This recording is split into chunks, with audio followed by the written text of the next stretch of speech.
Hare Krishna. Welcome to this episode of Chaitanya Charitamrita. I'll just go live on Instagram. Okay, we are live on Instagram as well, apart from YouTube and Facebook. So, welcome to this episode of Chaitanya Charitamrita. Today we will continue our reading of Chaitanya Charitamrita Madhya-līlā, chapter 4, text 135 onwards, but we are just going to recap 134 because it's going to be a continuation. So, we'll say our Mangalacharan prayers and we will begin. Om Namo Bhagavate Vasudevaya. Om Namo Bhagavate Vasudevaya. Om Namo Bhagavate Vasudevaya. Om Ajnanatimirandhasya Jnananjana Shalakaya Chakshurunmilitam Yena Tasmai Shri Gurave Namaha. Shri Chaitanya Manobhishtam Sthapitam Yena Bhutale Swayam Rupah Kadamahyam Dadati Swapadantikam Vandeham Shri Guru Shri Yutapadakamalam Shri Gurun Vaishnavamscha Shri Rupam Sagrajatam Sahagana Raghunathanvitam Tam Sajivam Sadvaitam Savadhutam Parijana Sahitam Krishna Chaitanya Devam Shri Radha Krishna Padan Sahagana Lalita Shri Vishakhanvitamscha He Krishna Karuna Sindho Dinabandho Jagatpate Gopesha Gopika Kanta Radha Kanta Namostute Tapta Kanchana Gaurangi Radhe Vrindavaneshwari Vrishabhanu Sute Devi Pranamami Hari Priye Vancha Kalpatarubhyascha Kripa Sindhubhya Evacha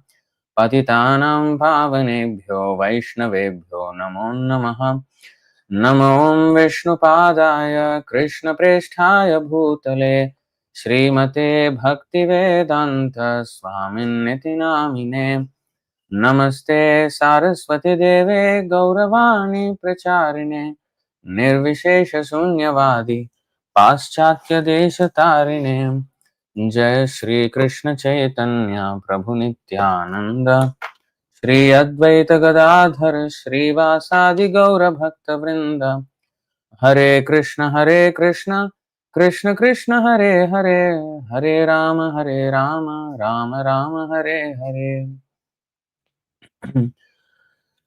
So in this episode of Chaitanya Charitamrita, we will be studying the character of Madhavendra Purī and how Krishna wanted to glorify him. And we read this verse. This is where we ended in our last session, Madhya 4.134. So just to have a recap of the context for the next verse, we're just going to read this. Shiralaya sukhe tumi karaho bhakshane tomasam bhagyavan nahi tribhuvane. The priest continued because the Lord stole the one pot of kheer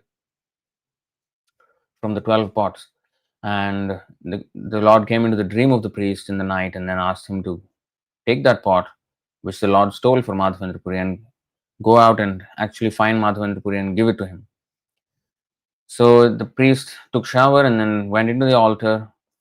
Sure enough, he found that pot behind the Lord and then took it out, and then he was calling for Madhavendra Purī in the market, and because the Lord told him that that was where he was. And the priest went there and he was shouting, where is Madhavendra Purī? So this was that call. The priest continued, would the sannyasi whose name is Madhavendra Purī please come and take this pot of sweet rice and enjoy the prasadam with great happiness? You're the most fortunate person within these three worlds. So in the previous verse, it is mentioned there that, here you see, holding the pot of sweet rice, the priest called, will he whose name is Madhavendra Purī please come and take this pot? Gopinath has stolen this pot of sweet rice for you. So this stealing of Gopinath is glorified, and if he steals from us, it's a great benediction, in fact, because voluntarily we have to offer our things to Krishna. That is called an offering. That's devotion. But when the Lord is so pleased with us that even when we do not want, he steals things from us. that actually, it's not that they do not want. Of course, he always steals, right? He says in the Bhagavad Gita, Mrityu sarva haras chaham. Hara. This Hari, his name is Hari because uh, like Upaharana. Upaharana is kidnap. Harana means to steal, to take away. So, Hari means one who steals, yeah, one who grabs and takes away. So, the Lord takes away everything from us at the time of death because everything belongs to the Lord. You may ask, how can he steal? You know, stealing is stealing. I mean, it's immoral. Stealing is immoral when you grab somebody else's property. But Ishavasam idam sarvam. Everything belongs to the Lord. So if he takes back what is rightfully his, what is wrong in that? We were the thieves, stolen everything from God, from Krishna. So the understanding has to be proper. Similarly, in the case of the gopis, oh, Krishna danced with other women's wives. Oh, he's inducing unchaste behavior in the women and he's polluting them. No, we actually belong to him. We're supposed to be his wife, his confidant, but we have gone out of that, and then now we have accepted illusory relationships. But still, he says, you know what? Okay, you get married, and then or have friends, or have master and servant relationship, whatever it is, here in this material world, and he uses that as a platform to eventually climb higher to become chaste to Krishna. But then, when he takes away somebody, that person is rightfully Krishna's property. So there's nothing wrong with Krishna doing all this. So therefore, it's glorified. Um, so anyway, we have gone through that in the last session. Thus, even the Lord's criminal activities make his devotee the most fortunate person. So when the Lord steals from us, it means how dear we must be to the Lord, especially a devotional offering, like like the gopis of Vrindavan, the elderly gopis, the butter was stolen from them. So how much they are dear to him for him to actually go and steal from them. But when he steals from the rest of us in the form of death, that's different. That's not his personal love. I mean, he always loves us, but that's not a very close relationship. It's karmanusara. But when he deals with his devotees, that is love. Okay, so here the next verse is where we're going to start, 135th. Eta shuni puri gosaye parichaya dila, kshira diya pujari tare dandavat hoila. Hearing this invitation, Madhavendra Purī came out and identified himself. The priest then delivered the pot of sweet rice and offered his obeisances, falling flat before him. Purport: a Brahmana is not supposed to offer his obeisances by falling flat before anyone because a Brahmana is considered to be in the highest caste. However, when a Brahmana sees a devotee, he offers his dandavats.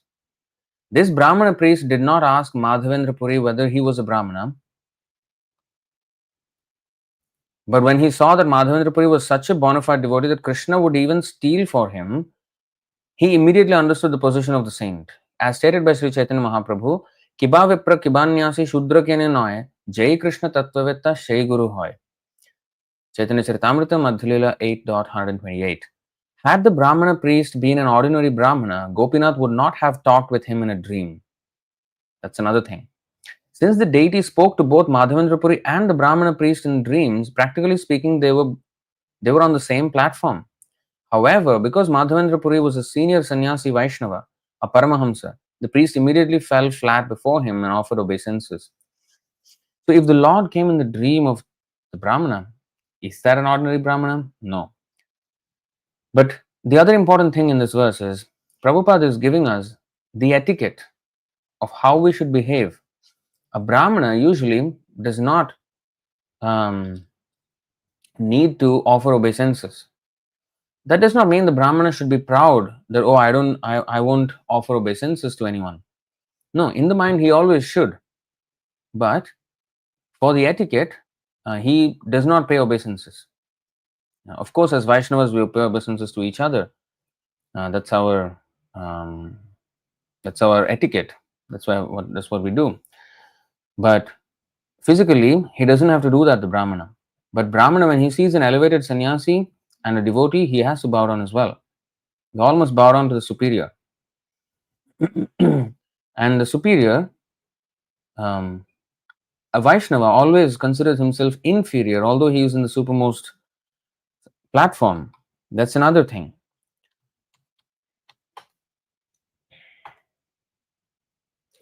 See this verse 23-26, Madhya-līlā. Sarvottama apana ke hina korimane. Although a pure devotee's standard is above all, he still considers himself to be in the lowest stage of life. And I think there's this verse. Yeah. Madhya 22.156 and 157. Bahya antar ihar duita sadhan, bahya sadhak dehe kore shravana kirtan, mane nija siddha deha koriya bhavan, ratri dine kore vraje krishnera sevan. One executes this raganuga bhakti in two ways, external and internal. When self-realized, the advanced devotee externally remains like a neophyte. See that? When self-realized even, the advanced devotee externally remains like a neophyte and executes all the Shastric injunctions, especially those concerning hearing and chanting. But within his mind, in his original purified self-realized position, he serves Krishna in Vrindavan in his particular way. He serves Krishna 24 hours a day, all day and night. So internally, whatever may be um, the level of advancement, the level of Krishna consciousness that a person embodies, externally, we all have to follow all rules and regulations, even if one is above the rules and regulations. What does it mean to be above the rules and regulations? That has to be clarified, because does it mean that when I'm above the rules and regulations, I don't need to follow anything? What does it actually mean? Being above the rules and regulations means there is no need of coaxing, there's no need of force to do something. Automatically, voluntarily, impromptu, the person does it. Spontaneously, that's the word. So, for example, we are asked to chant 16 rounds. So a self-realized soul does not have to be given this instruction. He is beyond this rule. What does that mean? Does he not chant at all? No. There's no need for telling him that you have to chant 16 rounds, because he's so attracted and addicted that he cannot stop chanting. Nama gane sada ruchihi, kirtaniya sada harihi. So that's the platform he's on. So there's no need of telling him, please chant 16 rounds a day. He will chant 1600 rounds maybe. Of course, we can't physically chant it. Like Haridas Thakur, he was chanting 192 rounds a day. And still he was having time to go out and preach door to door. So there is no laziness on the part of the devotee. He's never lazy. So, but in the externals, the devotee always maintains a neophyte-like behavior. What does that mean? Neophyte doesn't mean he fights with others, because neophyte devotee is not very, he does not know how to behave with others. But that's not what this means. Oh, he fights with others, and like you see, the neophyte devotee means a third-class devotee who just begun his devotional service, or he hasn't advanced much, even though he has been for a long time, because of his not following properly or committing offenses. Now, the neophyte devotee, this third-class devotee, this is his position. Archayameva haraye pujam yah shraddhaye hate natad bhakteshu chanyeshu sabhaktah prakritah smritah. A devotee who faithfully engages in the worship of the deity in the temple but does not behave properly toward other devotees or people in general is called a prakrita bhakta, a materialistic devotee, and is considered to be in the lowest position. He is just starting to come out of his material life and accepting devotional service. So he still has a lot of materialistic tendencies and habits that are still not polished yet. And he has just taken to devotional service. So that is a third class devotee. And the third class devotee does not know sometimes how to behave. You know, he does not know how to behave. And in that, what does that mean? Sometimes he may be not so humble before the devotees. Sometimes he may be humble before the non-devotees when he should not be. When an atheistic idea is said or spoken by someone, one should defeat that argument.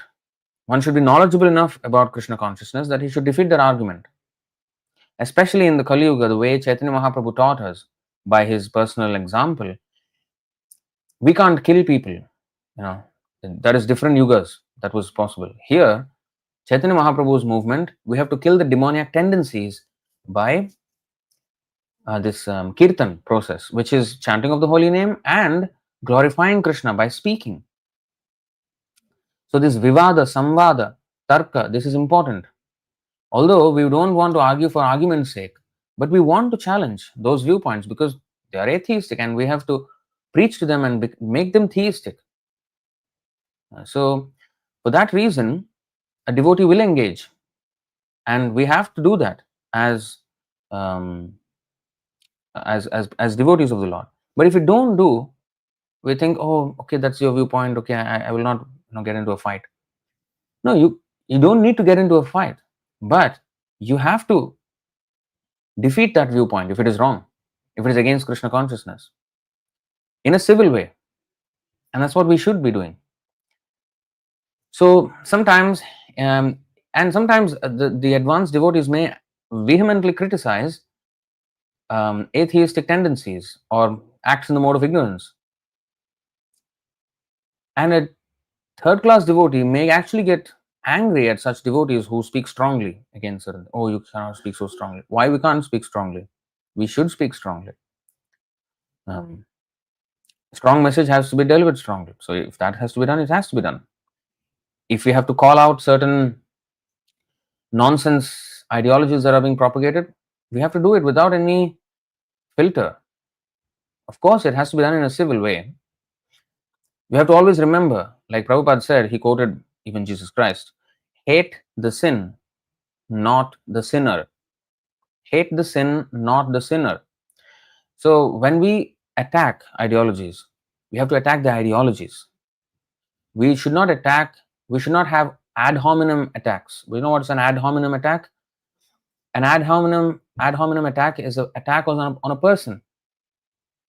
Oh, he's a bad guy, I don't like his face, I'll just, whatever he says is nonsense. No. That's not how we go about it. We have to attack the ideology if it is against Krishna consciousness.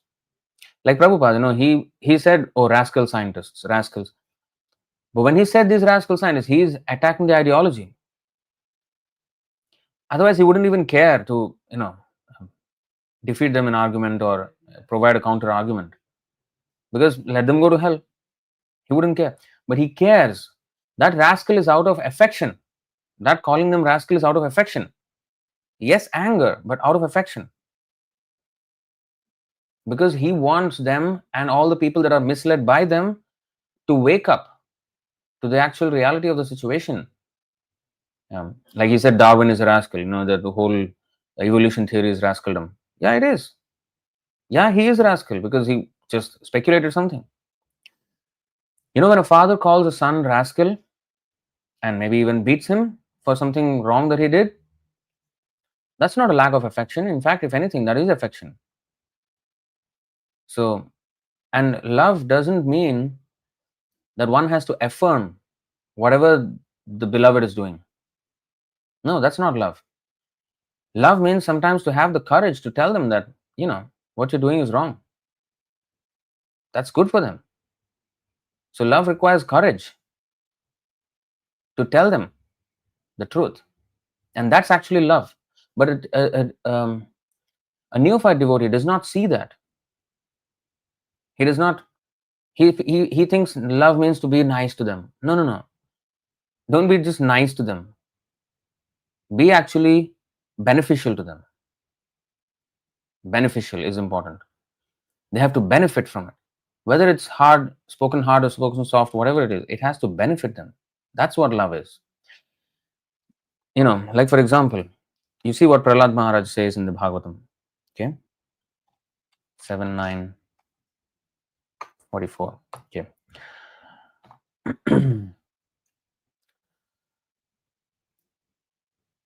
प्रायेण देवमुनयः स्वविमुक्तिकामा मौनं चरन्ति विजनेन परार्थनिष्ठाः नैतान् विहाय कृपणान् विमुमुक्ष एको नान्यं त्वदस्य शरणं भ्रमतोऽनुपश्ये. See, my dear Lord Narsimadev, I see that there are many saintly persons indeed, but they are interested only in their own deliverance, not caring for the big cities and towns. They go to the Himalayas or the forest to meditate with vows of silence, Maunavrata. They are not interested in delivering others. As for me, however, I do not wish to be liberated alone, leaving aside all these poor fools and rascals. I know that without Krishna consciousness, without taking shelter of your lotus feet, one cannot be happy. Therefore, I wish to bring them back to shelter at your lotus feet. So when he calls them poor fools and rascals,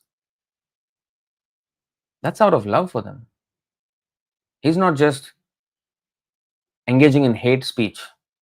This is not hate speech. This is tough love speech. You know what's tough love?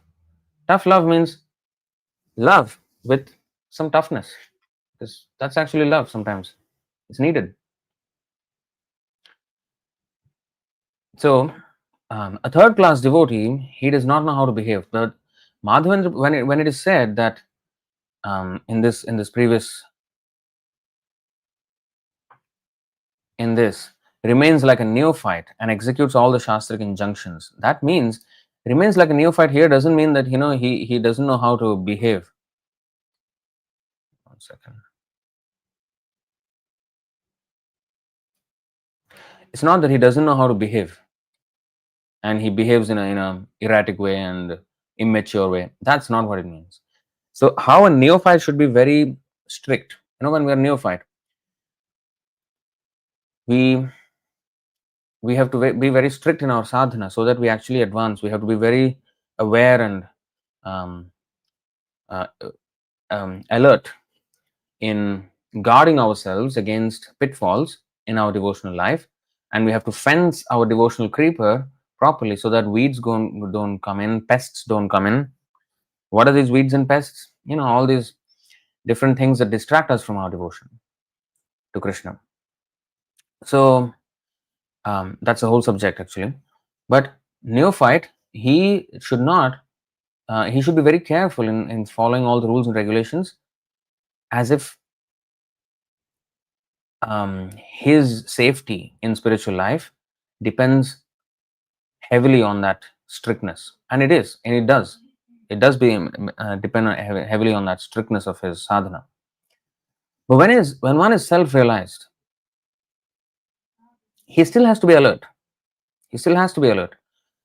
But he's so addicted to Krishna. In the neophyte stage, the addiction is not there yet. Yes, there are some glimpses of ecstasy sometimes, some inspiration, some epiphanies. But we are also faced with challenges because how our mind works. Our mind is always like pulling us back to Maya and stuff, and there's a struggle. But for the devotee who has advanced, as he advances progressively, the struggle with his mind reduces, because his mind progressively becomes his friend rather than his enemy. Krishna said in the Bhagavad Gita, the mind can be your greatest friend or your worst enemy. Bandhuratmatmanastasya yenatmaivatmana jitah anatmanastu shatrutve vartet atmaiva shatruvat. For him who has conquered the mind is the best of friends. And for one who has failed to do so, his mind will remain the greatest enemy. And what is this remaining the greatest enemy or becoming the greatest friend? What does that mean? The mind which leads us to forgetfulness of Krishna and absorption in material life is the enemy. And the mind which, what is addiction? Your mind is always going there. So addiction is usually said in a negative connotation. But that negative connotation can shift. If we are addicted to Krishna, then that addiction is actually good.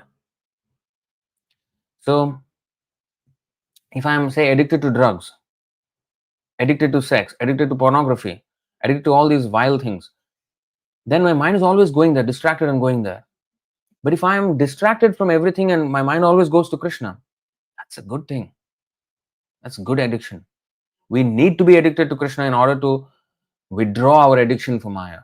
We are addicted to Maya. We cannot have this neutral disposition towards Krishna. Oh, okay, I'm not addicted to Krishna. I'll just stay away from Maya. We cannot. We have to be addicted. We cannot escape from addiction. We just have to be addicted to the right thing, that is Krishna. So, as one becomes more and more, if we are strict in our sadhana, our attraction for Krishna, that's what Krishna asks us to do. What did he say? Maya sakta manah partha yogam yunjan madashrayah. Maya asakta means what? See how many times Prabhupada gave a lecture on this. This is all the lecture results of 7 chapter first verse. I think this must be his most spoken about lecture, spoken about verse. Shri Bhagavan Vacha Maya Saktamanah Partha Yogam Yunjan Madashrayah Asamshayam Samagram Mam Yatha Gnasyasi Tat Shrunu. Shrunu means actually it is Tat Shrunu. In Sandhi, it becomes Tat Shrunu. Now, the Supreme Personality of Godhead said, now hear, O son of Pritha, how by practicing in full consciousness of me, with mind attached to me, you can know me in full, free from doubt. So we have to get addicted to Krishna. And how does that happen? Tat Shrunu. Hear from me, Krishna says. Yeah? Hear from him or hear from his representatives. Maya asakta. Asakta we have to get. Ruchi asakta. Then bhava, then prema. So that asakti we have to get. Asakti means spontaneous attraction, addiction. So as one advances, as one becomes more and more addicted, the mind becomes his friend. The more one is addicted to Krishna, the mind becomes his friend. And at that time, there's no need of rules to tell the mind, oh, stay away from non-devotees. He automatically doesn't want to associate with non-devotees. He has no interest. In fact, he can convince others to stay away from non-devotees. In fact, he can be so addictive himself that people find him attractive for his devotional qualities. Those who are, in fact, even adhira, dhira, dhira jana priyo. Those who are devotees, yes, they will get attracted. Even those who are non-devotees, they are attracted to a devotee because of his qualities, good qualities. Naturally, a devotee is humble. Naturally, a devotee is tolerant. Naturally, a devotee is kind. All these are, qualities that anyone would want to see in any person and themselves even. So, a devotee inspires others by his just presence even. So what to speak of asking him to stay away from non-devotees? He converts the non-devotees to devotees. So that is the meaning of he stays as a neophyte, follows all the rules and regulations, but internally he is. So there's no need for any rules and regulations because he's already above that. He already, he already is well situated in devotional service. But still, he's alert. It's not that he's not alert. He doesn't throw caution to the wind, and he stays, he stays warned of the. That's what Prahlad Maharaj also prayed, right? What did he say? I am not afraid, Narasimhadev, of your ferocious features, but this is what I'm afraid of. Trastosmyaham kripanavatsala duhsahogra samsara chakra kadanadgrasatam pranitah baddha swakarma bhirushattamate Pritopavarga sharanam vayase kadanu. O most powerful, insurmountable Lord, who are kind to the fallen souls, I have been put into the association of demons as a result of my activities, and therefore I am very much afraid of my condition of life within this material world. When will that moment come when you will call me to the shelter of your lotus feet, which are the ultimate goal for liberation from conditional life? So, you see that? He's very much afraid of his condition of life in this material world. What does that mean? So he's taking the role of a neophyte as if, he's, but that afraid means to be alert, to be very addicted to Krishna, but also at the same time staying alert that, anytime the mind can trick me. The Maya is there and she's a very powerful agent of Krishna, and therefore I should stay with caution, with my guard held high. Okay, so going back,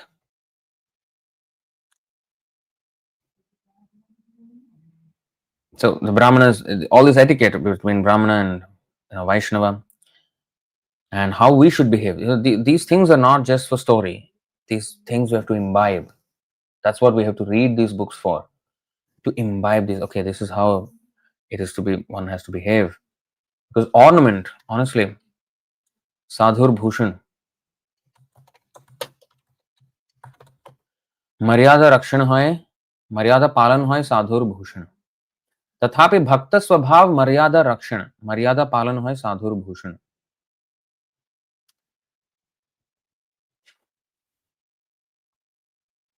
It is the characteristic of a devotee to observe and protect the Vaishnava etiquette.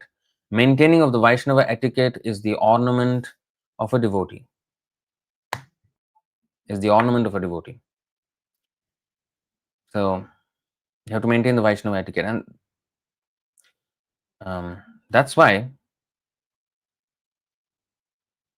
humility is one thing, but also externals. For example, Prabhupada, when people bow down to him, he did not bow down to them externally. Of course, internally he was always bowing down to everyone. He sees them as part and parcel. Externally, he did not. That's also protection of Vaishnava etiquette. So they understand.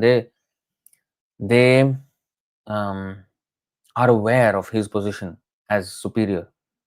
To keep them, if Prabhupada also bows down out of humility, there is a risk of familiarity for the neophytes who are bowing down. Oh, he also bowing down, also bowing down. And then when he doesn't bow down, oh, how come he's not bowing down? Finding fault. So this should not happen. I have to understand my inferior position, and to keep that sometimes, not sometimes, usually the sannyasis don't bow down. Not out of pride, but out of keeping them reminded that this etiquette should be followed for their own good. For their own good. So, all this is part of Vaishnava etiquette. Mādhavendra Purī did not. I don't know if he. Wait. I don't know if he actually bowed down to him. And let's see. I don't remember very well. I don't think so. Okay, let's read on. Tirera vrittanta tare kohilo pujari, suni prema vishta hoilo Sri Madhava Puri. When the story about the pot of sweet rice was explained to him in detail, Sri Madhavendra Puri at once became absorbed in ecstatic love of Krishna. So he did not return the obeisances, and that's quite befitting the Vaishnava etiquette. There's no lack of humility there. It's just Maryada Rakshan, Maryada Palan. प्रेम देखी सेवक कहे होइया विस्मित कृष्ण जे हार वश होय यथोचित. Upon seeing the ecstatic loving symptoms manifest in Madhavendra Puri, the priest was struck with wonder. He could understand why Krishna had become so much obliged to him, and he saw that Krishna's action was befitting. You see, he saw the ecstasy of Madhavendra Puri, and he said, wow, Krishna did the right thing. He stole for him. This is why Krishna did for him. I can see how great of a devotee he was. So he was appreciative. He was not envious. Oh, Krishna stole for him. I'm every day serving him. He never stole for me. Why?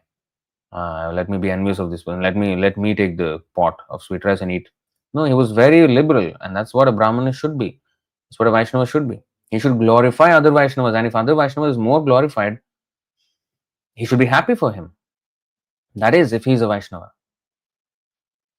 But if he's not, he's envious, because Vaishnava are nirmatsaranam. There is no matsarata or envy. But if a Vaishnava is envious, then he's not a very high grade Vaishnava. Then he's just starting out. He's a neophyte. Even a second class devotee is not envious. Only a third class person, third class devotee can be envious.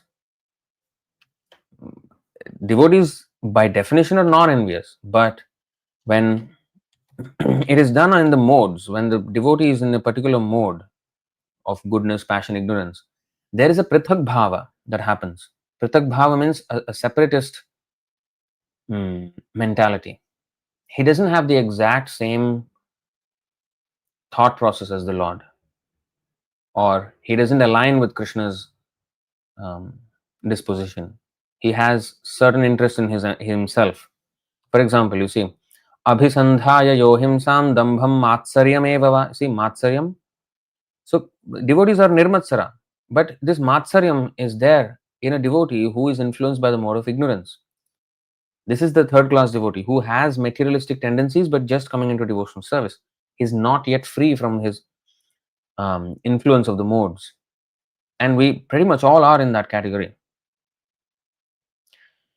So, abhisandhaya yohimsam dambham matsaryameva va samrambhi bhinna drigbhavam mayi kuryat sat tamasa. Tamasa means tamasic, which is mode of ignorance. Devotional service executed by a person who is envious, proud, violent, and angry, and who is a separatist is considered to be in the mode of darkness. This proud, envious, you see, envious, devotional service with envy. Nirmatsaranam satam, but matsaratam, matsaryam, ignorant, I mean, devotee in the mode of ignorance, tamasic devotee. He's not yet a devotee, he's bhakta praya, that's why it said it's almost a devotee. He's becoming, he's taken to the path, he's on the borderline, but very much still having all the materialistic tendencies. So next, the next better is a devotee in the mode of passion, which is also not good. Rajasic devotee.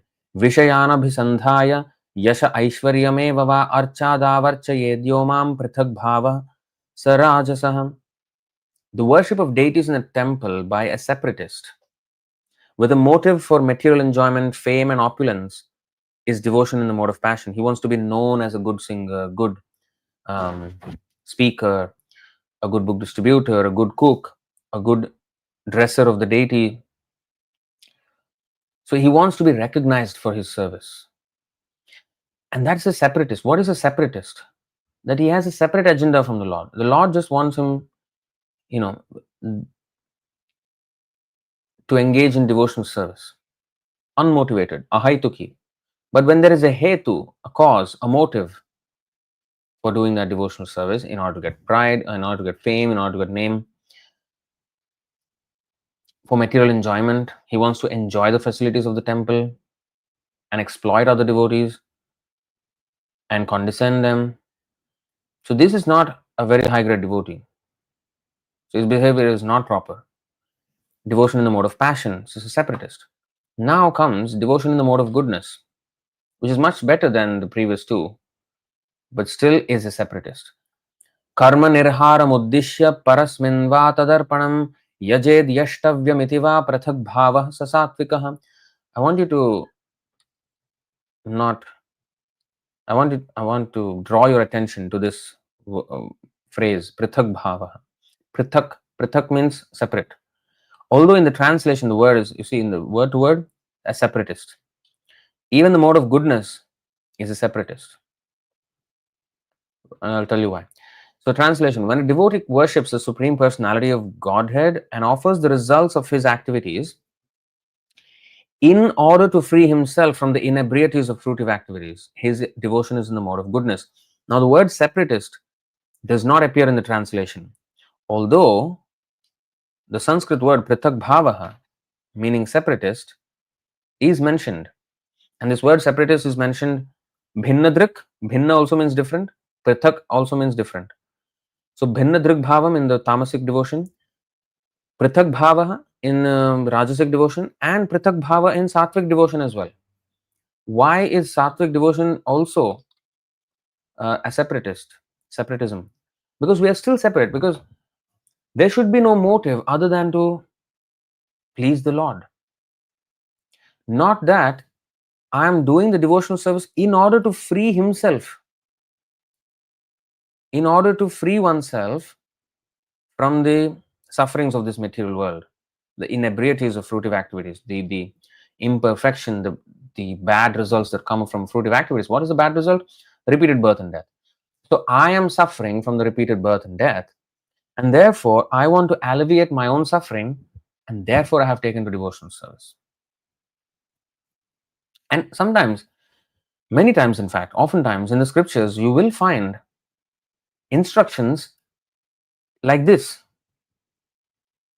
to actually tell us the bad effects of the material world. Like for example, the illusory happiness of family life. At the end, everything will be destroyed, and even while in family, they are dasubhihim. They like, look at this verse. Sometimes, we are sometimes warned in this way. 8:20-9, for example.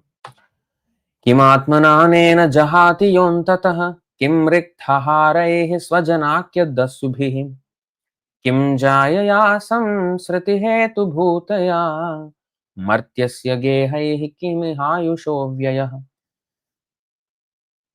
In fact, the majority of instructions are like this. Only very rarely, we have to be devotee enough to notice that we have to be interested in the Lord and not really ourselves. So anyway, look at this verse now. What is the use of the material body which automatically leaves its owner at the end of life? It doesn't stay with you. And what is the use of all one's family members who are actually plunderers, taking away money that is useful for the service of the Lord and spiritual opulence? What is the use of a wife? She is only the source of increasing material conditions. And what is the use of family, home, country, and community? Attachment for them merely wastes the valuable energy of one's lifetime. And it is valuable because we can use it in the service of the Lord, but it can be wasted if we focus in these other things. So it is kind of course, it is inducing devotion, but largely the unhappiness. Like for example, take for example this one.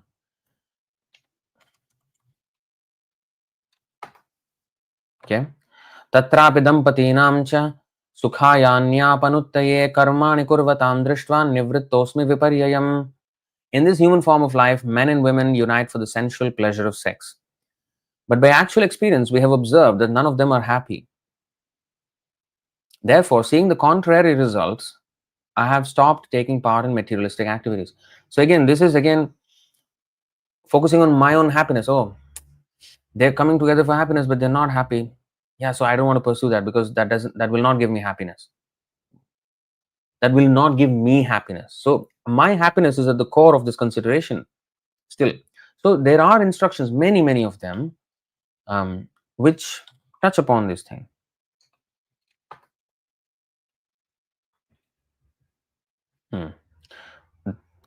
So Sri Prabhuddha Vacha karmanyarambhamanam dukkha hatyai sukhaya cha pashyet paka viparyasam mithuni charinam nirnam. Accepting the roles of male and female in human society, the conditioned souls unite in sexual relationships. Thus, they constantly make material endeavors to eliminate their unhappiness and unlimitedly increase their pleasure. But one should see that they inevitably achieve exactly the opposite result. In other words, their happiness inevitably vanishes, and as they grow older, their material discomfort increases. Okay, this is one. Now next. Nityartidena vittena durlabhenatma mrityuna grihapatyapta pashubhih kapritih sadhitais chalaih. Wealth is a perpetual source of distress. It is most difficult to acquire, and it is virtual death for the soul. Therefore, what satisfaction does one actually gain from his wealth? Similarly, how can one enjoy any genuine happiness from those things that are gained or maintained by one's hard-earned money, such as home, children, relatives, and domestic animals, since they're all temporary? And because these inebriaties are there in the material world, and next one. So the first 11.3.18 was, materialistic relationships, especially sexual relationships. then money, then this one. Both money and sex are in this lifetime. Now, even if one does some tapasya for next life's happiness in heaven, in this material world, then this is the warning for them. Evam lokam param vidyan nashvaram karma nirmitam satulyatishayadvamsam yatha mandalavartinam. One cannot find permanent happiness even on the heavenly planets, which one can attain in the next life by ritualistic ceremonies and sacrifices. Even in material heaven, the living entity is disturbed by rivalry with his equals and envy of those superior to him. And since one's residence in heaven is finished with the exhaustion of pious fruitive activities, the denizens of heaven are afflicted by fear, anticipating the destruction of their heavenly life. Thus, they resemble kings who, though enviously admired by ordinary citizens, are constantly harassed by enemy kings and who therefore never attain actual happiness. So, because there is these reverse effects of our pursuit of happiness in this material world, therefore, tasmad, it is said in the next verse, tasmad, gurum prapadyeta, जिज्ञासुः श्रेय उत्तमं शाब्दे परे च निष्णातं brahmanyupashamashrayam.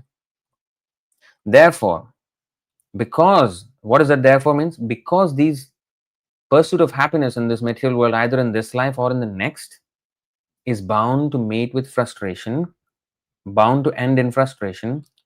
Therefore, any person who seriously desires real happiness must seek a bona fide spiritual master and take shelter of him by initiation. The qualification of the bona fide guru is that he has realized the conclusions of the scriptures by deliberation and is able to convince others of these conclusions. Such great personalities who have taken shelter of the Supreme Godhead, leaving aside all material considerations, should be understood to be bona fide spiritual masters. So, the entire instruction here in these 4 verses is that you will have problems in this material life if you pursue happiness in this body or in the next body, in this material world, basically. Abrahma bhuvana loka punaravartin arjuna. Mamupeti tu kaunteya punarjanmana vidyate. Krishna says in Bhagavad Gita, from the topmost to the bottommost planet in the universe, every single abode is an abode of misery, where repeated birth and death take place. It's not worth going there. If you come to me, however, there's no more rebirth. You will live eternally with me. So he's giving us hope of happiness, our own happiness. But that's not the ultimate thing. We should want to be in such a position where we have just read, the 3 separatist ways of devotion: tamasic devotion, rajasic devotion, sattvic devotion, all separatist. Now, what is pure devotion? What is beyond even sattvic devotion? Okay.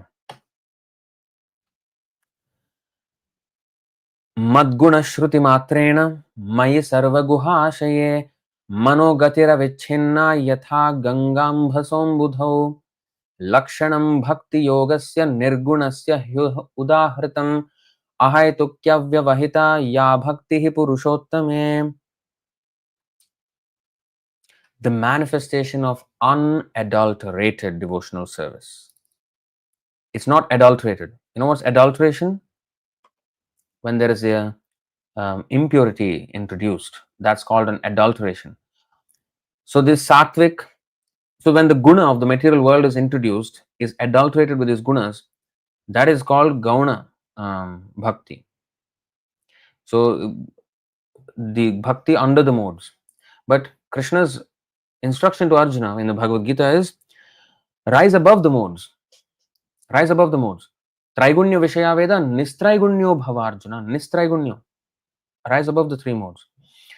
So the manifestation of unadulterated devotional service is exhibited when one's mind is at once attracted to hearing the transcendental name and qualities of the Supreme Personality of Godhead. This is real devotion. At once, I am addicted to hearing about Krishna. When I think like that, that is the beginning of proper devotion. Not that I am attracted because it purifies me. In the beginning, that is how we start. And there's nothing wrong with that. Because we should seek our own purification. Nate vidhu Nate viduhu swarthagatim hi Vishnu. The swarthagati. Swartha means one's own self-interest. In the beginning, we start with our own self-interest. And Krishna also instructs Arjuna for the major part of the Bhagavad Gita about how to secure his self-interest, his happiness. You want to be happy? You don't want to. In today's morning lecture by Subala Prabhu, excellent lecture. So he was saying that the analysis of Bhagavad Gita, where in the first verse that Krishna spoke, asochan anvasochastam prajnavadamscha bhashase. The first premise of Krishna's teachings is that ashochan anvasochastam. So you are lamenting, Arjuna, for a subject. You are speaking like a big scholar, offering so many arguments, but all those arguments, all that knowledge is not helping you from being free from lamentation, which is the symptom of a really learned person. So, are you really learned? No, you're not. You're talking like a learned man, but your mind is like a fool because you're lamenting. You should be free from lamentation if you're really knowledgeable, but you're not. So, that means you're not situated in knowledge. Now, so Subala Prabhu mentioned very nicely that the premise there is that Krishna is saying what your line of thought is not giving you freedom from lamentation, which means then that what I'm going to now speak will free you from lamentation. That shocha, shochati, na kankshati. Okay, and that's why in the end, the last verse, the last instruction of Krishna in 1866, which is the final instruction here in the Bhagavad Gita, सर्वधर्मान् परित्यज्य मामेकं शरणं व्रज अहं त्वां सर्वपापेभ्यो मोक्षयिष्यामि मा शुचः. This ma shuchah, do not fear. Shocha and shucha. So shocha means lamenting and shucha means fearing. Very close, in fact. So when we fear, what is fear? The fear of losing something. And when we actually lose it, then we become shocha. So do not worry. So this worry, this anxiety, this shocha or lamentation, this worry will be there when we have kankshati, akanksha, and when we have shocha. When we have hankering, when we have lamentation, then we have worry. So this shucha. So how to get rid of all this lamentation?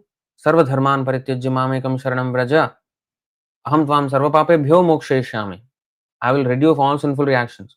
Krishna is still telling us what he will give us. He will give us freedom from all these sinful reactions of our past sins. But what do we have to, what is Krishna's worry? Krishna's worry is that we are not taking to this. Even he is coming down, a grand mission. When he comes down, he sends so many demigods. He sends such paraphernalia and such arrangements he makes, for such grand arrangements he makes to enact his pastimes, his Leela. And he makes sure he speaks, his devotees speak abundantly. And he records those speeches and activities in the form of books by sages like Vyasadeva, his own incarnation. So then there's a very, very grand arrangement to save us. And then not just Vyasadeva writes it, and then it comes down. The acharyas, he sends acharyas to further make sure, because they die down. These things die down. With time, they go into oblivion. People forget these teachings very soon. Prabhupada left just 50 years ago. Already there's so much chaos in the movement. When Krishna left, people stopped surrendering to him. So this is a perennial problem. So there has to be constant maintenance. There's a constant cleaning up to do. And therefore he sends acharyas after him. And then he himself came again as his own devotee. Okay, here I said in Bhagavad Gita, surrender to me. They think that I'm proud. Okay, I'll become the devotee. And I'll surrender myself to Krishna, to myself, in the mood of Radharani. Of course, that is his pleasure sport, because he wanted to taste Radharani's love. But he's teaching us how to become even a devotee. Okay? You think I'm not humble when I'm saying Sarvadharman Parityajya? For your own good, Moksha Shami. I will rid you of sinfulness. For your own good, I'm asking you. But you see that you think that I'm asking too much. Okay. I won't even ask you to surrender, just chant. I'll come as a devotee, I'll show you by my own actions how to surrender. And when he did, still the movement went into darkness after him. And then there's a sequence of acharyas and finally Prabhupada. And now the books are there, the printing press has come in, and the books are being widely spread. Devotees are everywhere. Temples have been constructed everywhere, all across the globe. So much arrangement, grand arrangement is going on. But when we do not take it up, even after all this, he is hurt. Krishna is hurt. But he does not show all of that. He is just showing, I will save you. I'll save you. A devotee will think about the anxiety that Krishna is feeling for us, not for himself, for us. Which then, I've shown this, recently, right? Haridas Thakur.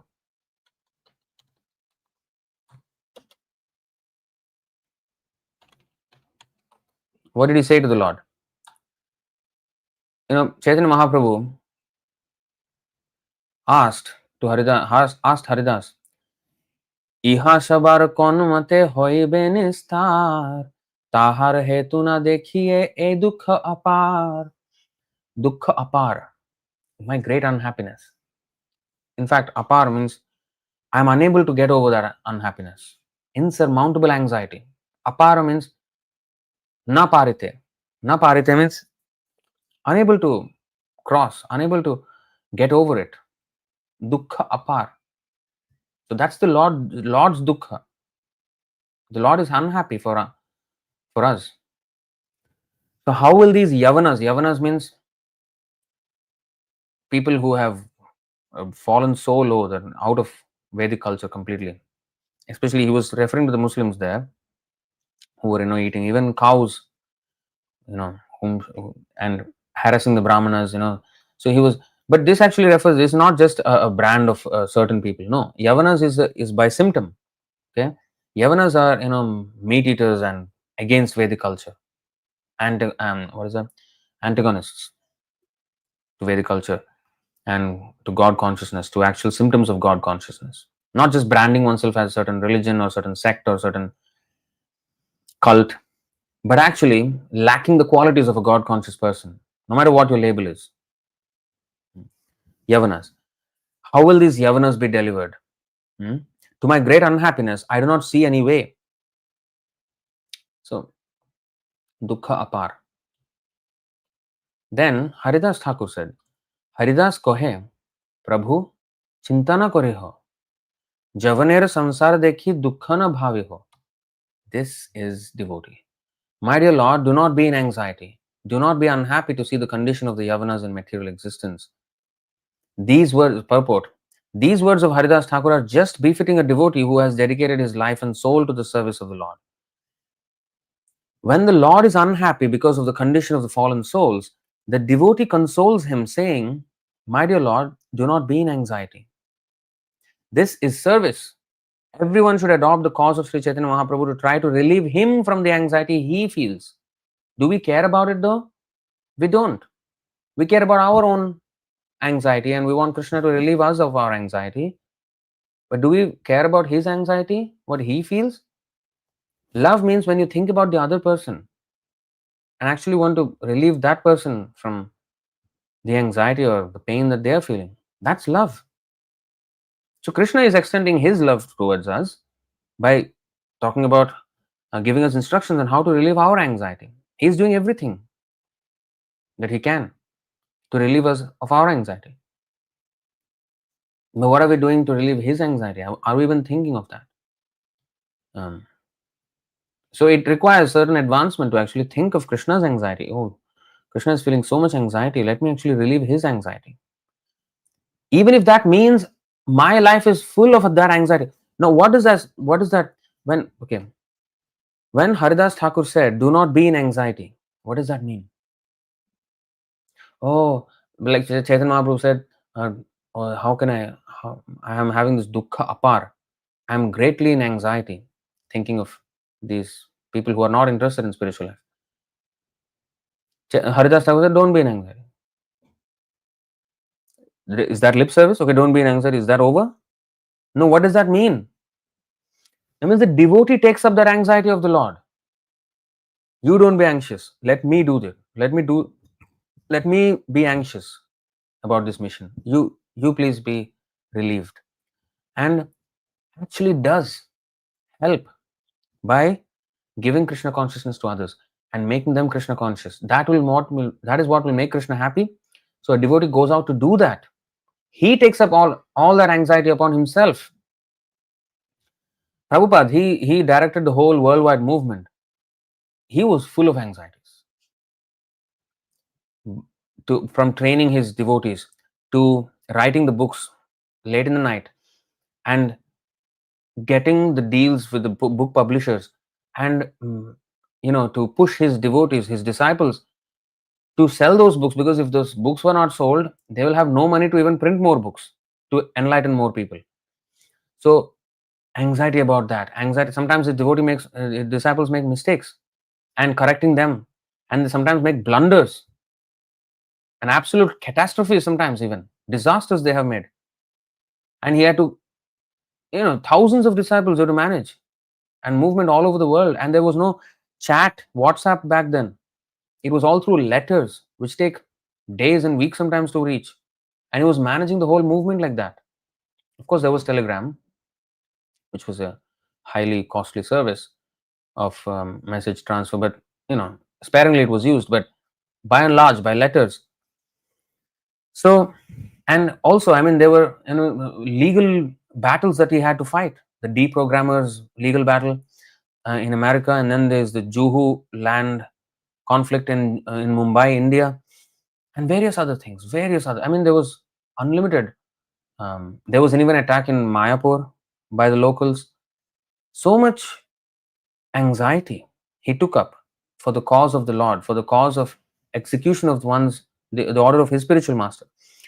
So, when Haridas Thakur said, do not be in anxiety, that means the devotee will take up that anxiety. You don't be anxious, let me be anxious for you. That is why Krishna says the preachers I'm always indebted to them.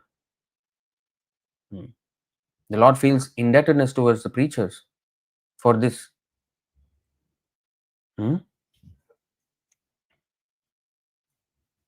So this is pure devotion.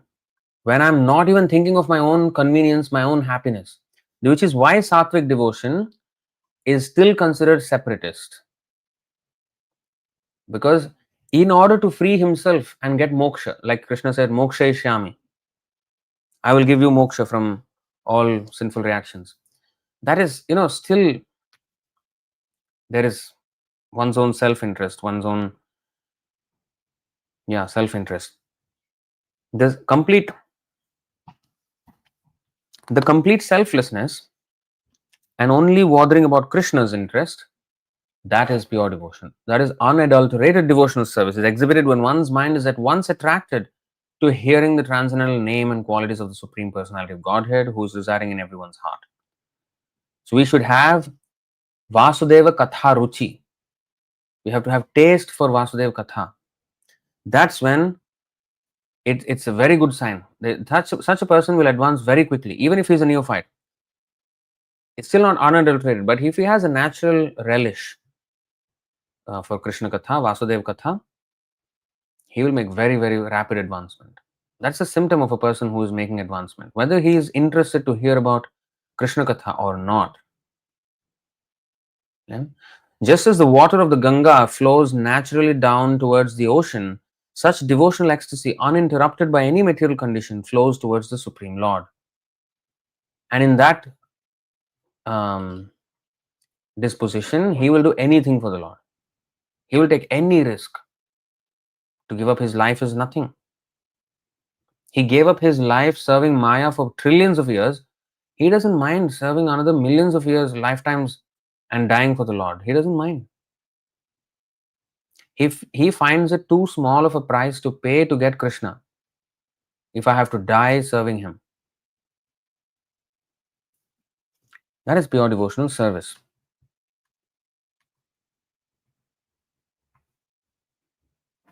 So coming back, upon seeing the ecstatic loving symptoms manifest in Madhavendra Purī, the priest was struck with wonder. He could understand why Krishna had become so much obliged to him, and he saw that Krishna's action was befitting. Purport. A devotee can bring Krishna perfectly under his control. This is explained in Srimad Bhagavatam 10:14-3. Ajita jitopyasi taistrilokyam. Krishna is never conquered by anyone, but a devotee can conquer him through devotional service, by love. As stated in the Brahma Samhita 5.33, Vedeshu durlabham adurlabham atma bhaktao. One cannot understand Krishna simply by reading Vedic literature. Although all Vedic literature is meant for understanding Krishna, one cannot understand Krishna without being a lover of Krishna. See? All Vedic literature. So it doesn't mean that Vedeshu durlabham means, oh, by reading the Vedas you cannot get Krishna. So don't read the Vedas. Just be a devotee. No, no, no. Shruti smriti puranadi pancharatra vidhim vina aikantiki harer bhakti utpataya eva kalpate. Without, if our devotional service is based not on the scriptures, it's a disturbance to society, it's a disturbance to oneself, it's a disturbance to Krishna as well. Utpata. So we have Vedeshu durlabham means without devotional, any other process cannot get us to Krishna. And that is explained here. 11:12:1. Sri Bhagavanuvacha Naro. Today morning we were actually discussing this verse. Vishwambar Prabhu was quoting this. Sri Bhagavanuvacha Narodhayati mam yogo na sankhyaam dharma evacha na swadhyayastapastyago neshta purtam na dakshina vratani yajñas chandamsi tirthani niyamayamaha yatha varundhe satsangah sarva sangapaho himam. The Supreme Personality of Godhead said, My dear Uddhava, by associating with my pure devotees, one can destroy one's attachment for all objects of material sense gratification. Such purifying association brings me under the control of my devotee. Such purifying association brings me under their control, under the control of my devotee. When we associate with devotees, pure devotee, that association brings Krishna under the control of the devotee.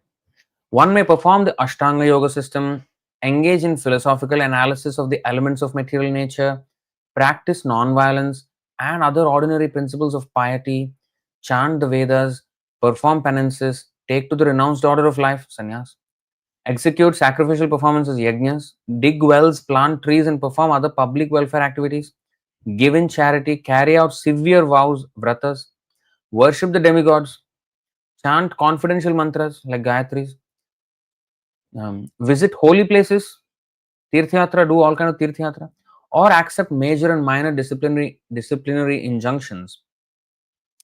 But even by performing such activities, one does not bring me under his control. So, does that mean that we should not perform any of these things? No, we should perform them with bhakti. We should study the Vedas. We should have some vows, not severe vows, but vows which Ekadashi vows, Janmashtami, fasting, and 4 regulative principles, waking up for Mangalarati. These things are to be done. Chanting 16 rounds. These are vows we have to take, and vows about our service, how much service we do. So all that vows we have to take for Krishna. But when we do these things not to, that's why it is said, आराधितो यदि हरिस तपसा ततः किम नाराधितो यदि हरिस तपसा ततः किम.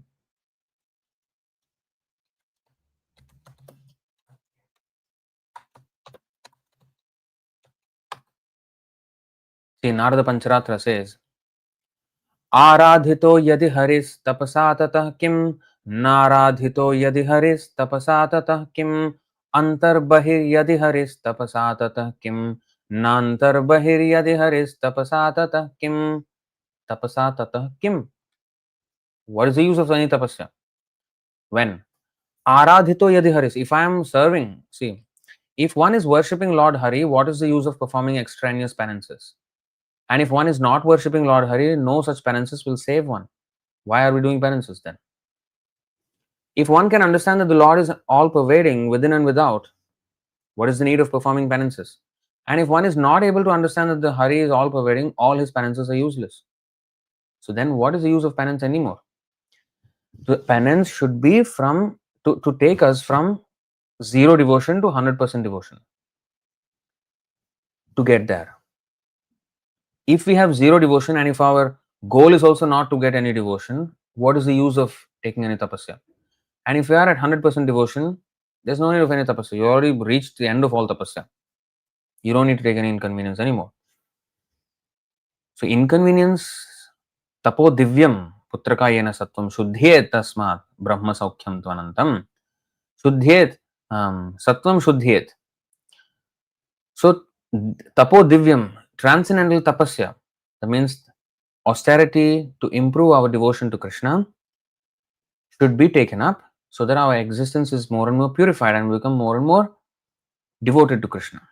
So to increase our devotion from 0 to 100, tapasya is required. But if we are at 0 and if we're going to be remaining at 0, there's no need of tapasya. All the tapasya is useless, waste of time. If we are at 100, there's no need of any tapasya. We're already Krishna conscious. There is no tapasya there. In fact, the devotee does not feel it like tapasya. He is addicted. So going back, so none of these will bring him under his control. Association of pure devotees is what will bring him under his control, bring him under the control of the devotees. Although all Vedic literature is meant for understanding Krishna, one cannot understand Krishna without being a lover of Krishna. We're reading back from the Madhya 4.137 here. Therefore, along with the reading of Vedic literature, Swadhyaya means self-study. Lecture is one thing, that is called Shravanam. Swadhyaya means self-study. Swa-adhyaya. Swa-adhyayan. Adhyayan means study. Swa means self. So, sometimes people have group reading sessions or lectures, which are also good, but Swadhyaya should be there because then you will have time to reflect and actually think about it and make notes about it and ruminate on that. So reflection should be there. So all these have to happen. Swadhyaya is important. Therefore, along with the reading of Vedic literature, Swadhyaya, one must engage in devotional worship of the deity, Archana Vidhi. See, together these will enhance the devotee's transcendental understanding of devotional service. There has to be service as well, not just Swadhyaya. There has to be Archana Vidhi, service to the deities. Not just deity worship, everything connected to the deities. Now, both must be there. Otherwise, we're not going to practically apply any of these things. Our activities, when we have to serve the Lord with our body, not just with our words and mind, but also with our body, and that requires deity worship. Then we have a range of activities in the service of the Lord. It's very important. Together, these will enhance the devotee's transcendental understanding of devotional service. Shravanadi Shuddha Chitte Koraya Uday. Chaitanya Charitamrita, Madhya-līlā 22.107. Love of Godhead is dormant within everyone's heart, and if one simply follows the standard process of devotional service, it is awakened. But foolish, mundane people who simply read about Krishna mistakenly think that he is immoral or criminal. Eta boli namaskari korila agaman, aveshe korila puri shekshira bhakshan. The priest offered his obeisances to Madhavendra Purī and returned to the temple. Then, in ecstasy, Madhavendra Purī ate the sweet rice offered to him by Krishna. Patra prakshalana kore khanda khanda koilo, bahirvase bandhishe thikare rakhila.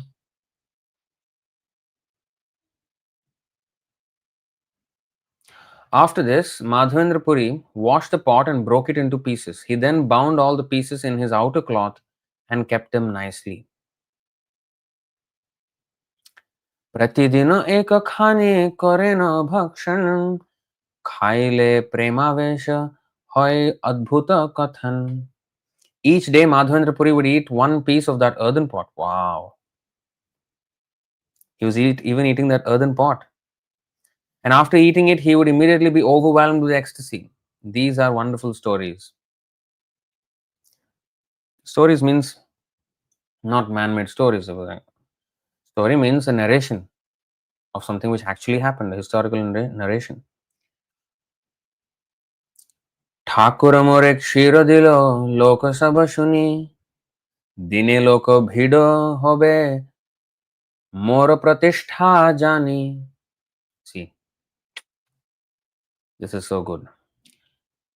Having broken the pot and bound the pieces in his cloth, Madhavendra Puri began to think, the Lord has given me a pot of sweet rice, and when the people hear of this tomorrow morning, there will be great crowds. Why? Mora pratishtha jani.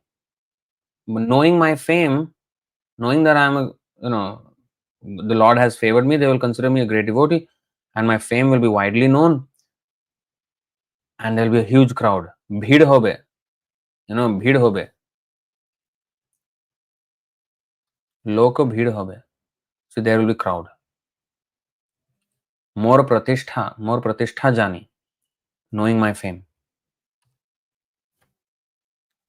So then he said, সেই ভয়ে রাত্রি শেষে চলিলা শ্রীপুরী সেইখানে গোপীনাথে দণ্ডবত করে. Thinking this, Sri Madhavendra Puri offered his obeisances to Gopinath on the spot and left Remuna before morning. You see, not that, oh, tomorrow morning will be my coronation ceremony. I'll be known as king here. Let me wait and wait for all those people to come. Loka bhid hobe. Okay, well, let all the crowds come and let them see what a devotee I am. No. What he did, he ran away before the daybreak. Devotee. So humble. He's teaching us character, how we should think. Sometimes, just yesterday I was having a conversation with one devotee about another devotee who was, fairly new in our movement. And, that devotee felt a little bad that, what he felt bad for? Someone, actually we don't celebrate our birthdays, but, sometimes devotee out of love on a birthday may offer something, out of their affection. So apparently, he found that other devotees got a bigger cake on their birthday and he got a smaller cake on his birthday. And he was thinking, why that discrimination? Think about that for a second. I'm not trying to bash the devotee or anything. This is something we all face. This is something, it's not an isolation. It's a general thing. We all feel these things. Oh, why he was favored, I am not favored. Or she was favored, I am not favored.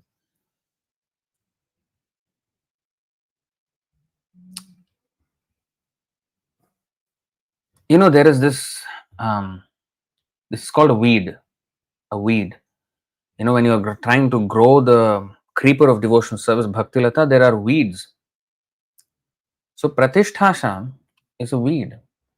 Okay, let's see. We'll come back to here. निषिद्धाचार कुटिनाटी जीव हिंसन लाभ पूजा प्रतिष्ठादि जत उपशाखा गण. Some unnecessary creepers growing with the bhakti creeper are the creepers of behavior unacceptable for those trying to attain perfection, diplomatic behavior, animal killing, mundane profiteering, mundane adoration, and mundane importance. All these are unwanted creepers. So, these are creepers. We have to watch. We have to be aware. We have to be alert when our mind wants these things. We should not go with the mind, oh, why I'm not honored enough. Where are we learning then? We should reflect always. Where are we learning Trinadapi Sunichena, Tarorapi Sahishnuna, Amanina, Manadena, Kirtaniya Sadahari? How can Kirtaniya Sadahari happen? What is my real self-interest here? I should be a devotee of Krishna, right? And for that I have to be humble. And if I'm getting some less recognition or no recognition at all, you know what? Krishna is teaching me humility. That's good for me if I'm not recognized. I should not crave recognition.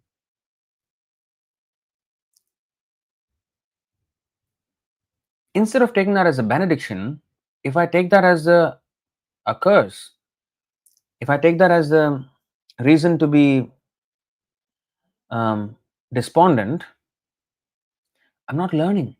So this is why we have to read books. Now when we read of Madhavendra Puri's behavior, oh, in the night this kheer came to him, and by morning everybody will come to know, and then there will be a huge crowd, and then they will show me so much respect and everything. That's not good. Let me run away from here. This is how we have to think. This is exactly how we have to think. That's devotee. This is why we have to know what is the standard of a devotee, not be proud that I'm a devotee.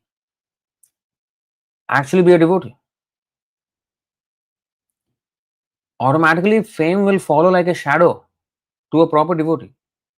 But that is not a devotee, that's not what a devotee should want.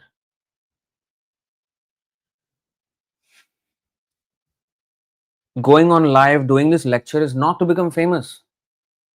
Do we want many people to subscribe to our channel and many thousands of people watch our videos? Yes, we want. But we don't want fame. We want such viewership so that they view Krishna's message. You know why we went on this vertical format live stream? Venugopal Prabhu told me that if you go vertical live, they will get more viewers, even on live and even after that, more visibility. That's why we changed our format.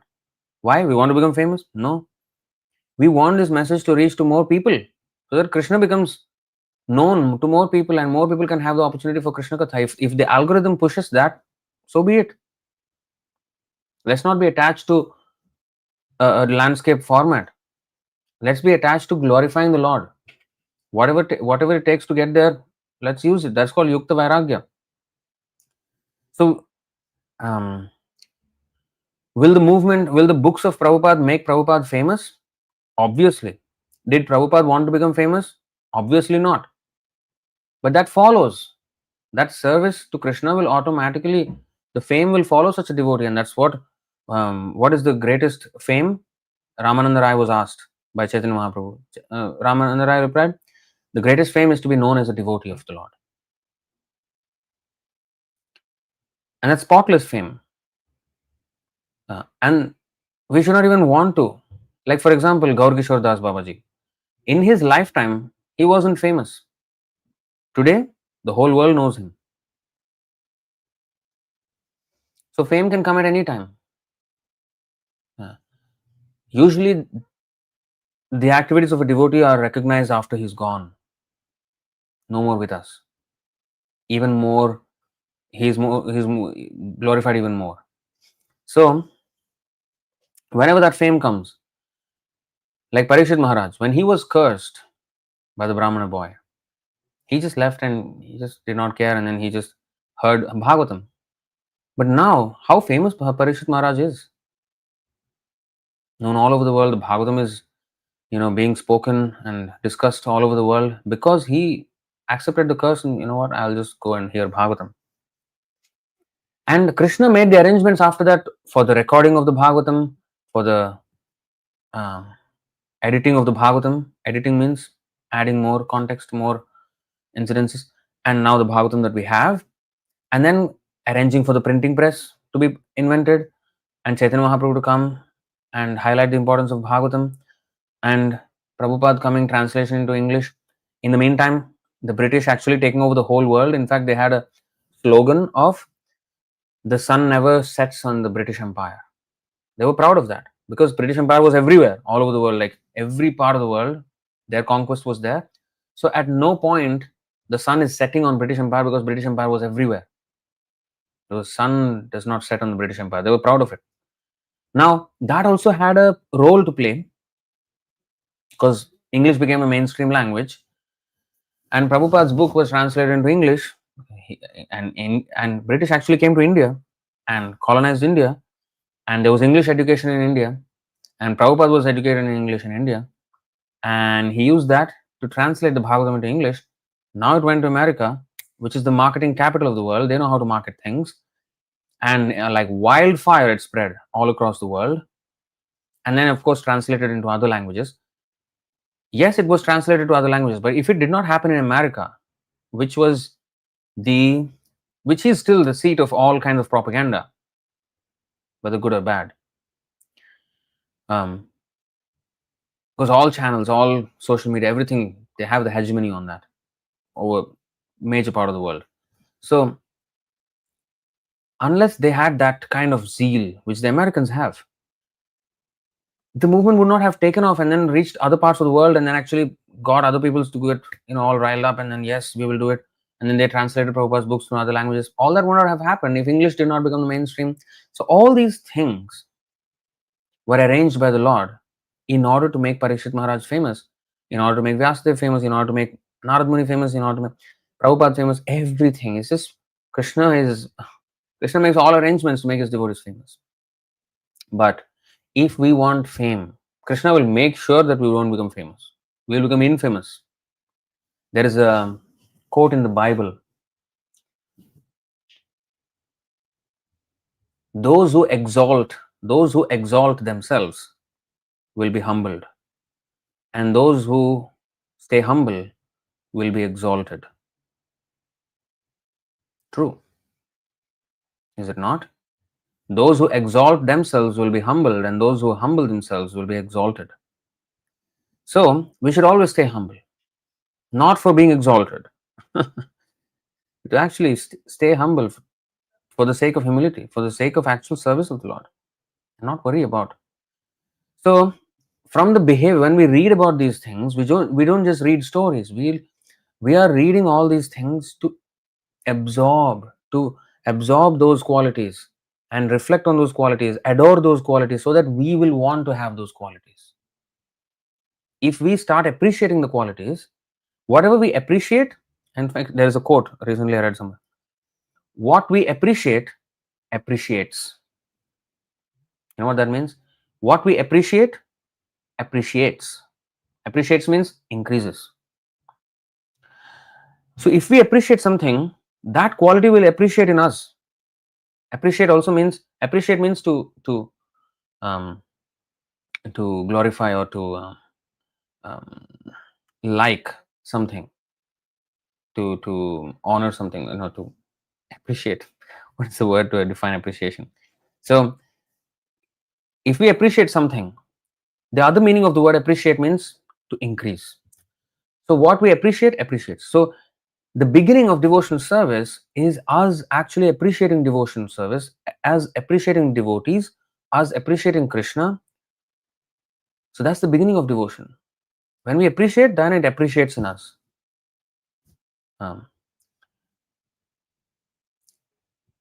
So when we read these books, when we appreciate Madhavendra Puri's character, that's why in fact Bhaktisiddhanta Saraswati Thakur wrote that song, Dushtaman Tumi Kiser Vaishnava. In that, he mentions Madhavendra Puri's name. That's a beautiful song. We have done a lecture on that in our Vaishnava songs series, songs of the Vaishnava Acharyas. So you can go and watch that, and you can even read the song and KK songs if you type Dushtamana. Dushta means Dusta, not Shta. Dusta space Mana. Dushtamana. Actually S with a dot, but you can just Dusta. You will get that song on kksongs.org. So you can read the translation, and in that he mentions Madhavendra Puri in that song as well. That is about how to not have this desire for adoration, desire for being respected or honored. Why? It's a whole distraction. And when we pursue that, we are totally shaken, we are totally agitated, and now Kirtaniya Sadahari will not happen. We cannot be in this peaceful state where we can actually chant the holy name of Krishna. We cannot be. We will be agitated to the core when we have all these things. So these are unnecessary creepers. So thinking this, Sri Madhavendra Puri offered his obeisances to Gopinath on the spot and left Ramuna before morning. So let us absorb that, let us be blessed with this behavior of Madhavendra Puri. And blessing means to appreciate that so that it appreciates in us this quality. So that is the whole point of devotional service. That is the point of association with devotees. You know, what is the definition of Sangha? Sorry.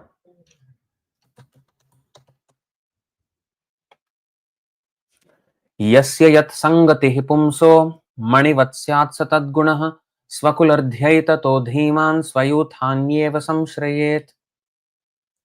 As the qualities of a nearby object are reflected in a crystal, if you have a crystal ball, for example, or a crystal any shape, say take a crystal ball. Now, nearby object, if there is a blue color thing nearby, the crystal also will appear blue because of the light reflected from the blue thing. So, as the qualities of a nearby object are reflected in a crystal, one similarly takes on the qualities of a person with whom he associates. See that? Therefore, in order to increase one's devotional sentiment, let's replace that with appreciate.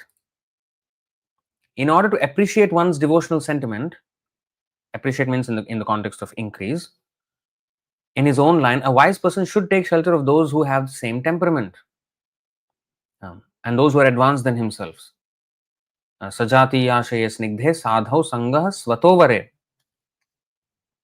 So, actually, I want to point your attention to this. Just like a crystal, when we associate, then the crystal will seemingly get the quality of the thing that it associates with.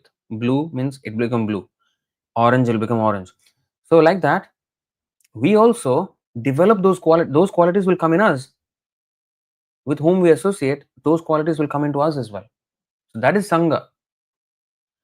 So, when we read these literature, these books, what will happen is we are associating with the pure devotees mentioned in these books. We're associating with Prabhupada, who is writing these books. We're associating with Krishnadas Kaviraj Goswami. We're associating with Chaitanya Mahaprabhu. We're associating with Madhavendra Puri. And associating with the qualities that are described of those devotees and the Lord. So we will start to get those qualities. Those qualities will rub off on us. So as we appreciate the qualities of the Lord and the devotees, those qualities will appreciate in us.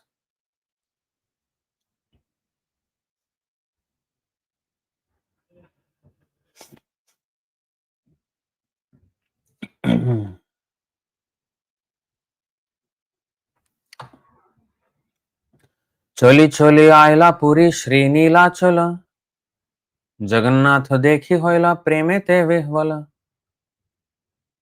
Walking and walking, Madhavendra Puri finally reached Jaganath Puri, which is also known as Nilachal. There he saw Lord Jaganath and was overwhelmed with loving ecstasy. So he left Ramuna, he came to Jaganath. All they are very nearby actually, not very far off from each other. So Jaganath Puri, he went to Jaganath Puri. प्रेमावेशे उठे पड़े हासे नाचे गाए जगन्नाथ दर्शने महासुख पाए. When Madhavendra Puri was overwhelmed in the ecstasy of love of Godhead, he sometimes stood up and sometimes fell to the ground. Sometimes he laughed, danced, and sang. In this way, he enjoyed transcendental bliss by seeing the Jagannath deity. Madhava Puri Shripad Ailo Loke Hoilo Khyati Shabaloka Ashitare Kore Bahu Bhakti. When Madhavendra Puri came to Jagannath Puri, people were aware of his transcendental reputation. He could not escape. He escaped Ramuna, but his fame could not escape him. Therefore, crowds of people came and offered him all sorts of respect and devotion. Pratisthara swabhave e jagat vidita jena vanchetar hoye vidhata nirmita. Even though one may not like it, reputation as ordained by providence comes to him. Indeed, one's transcendental reputation is known throughout the entire world.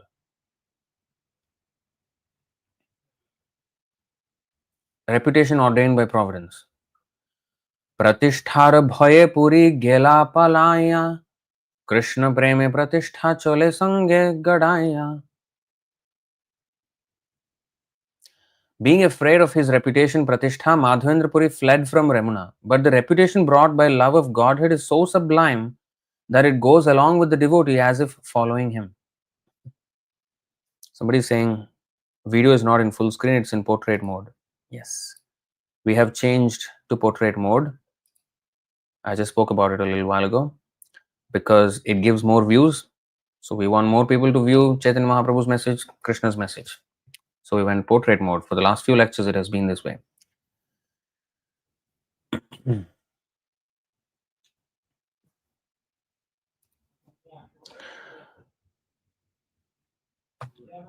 Purport. Almost all the conditioned souls within the material world are envious.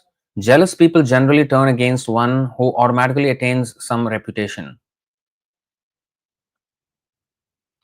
Sometimes it happens even among devotees because they're still jealous, they're still in the modes. Gauna Bhakti. Jealous people generally turn against one who automatically attains some reputation. This is natural for jealous people. Consequently, when a devotee is fit to receive worldly reputation, he is envied by many people. This is quite natural. When a person out of humility does not desire fame, people generally think him quite humble and consequently give him all kinds of fame.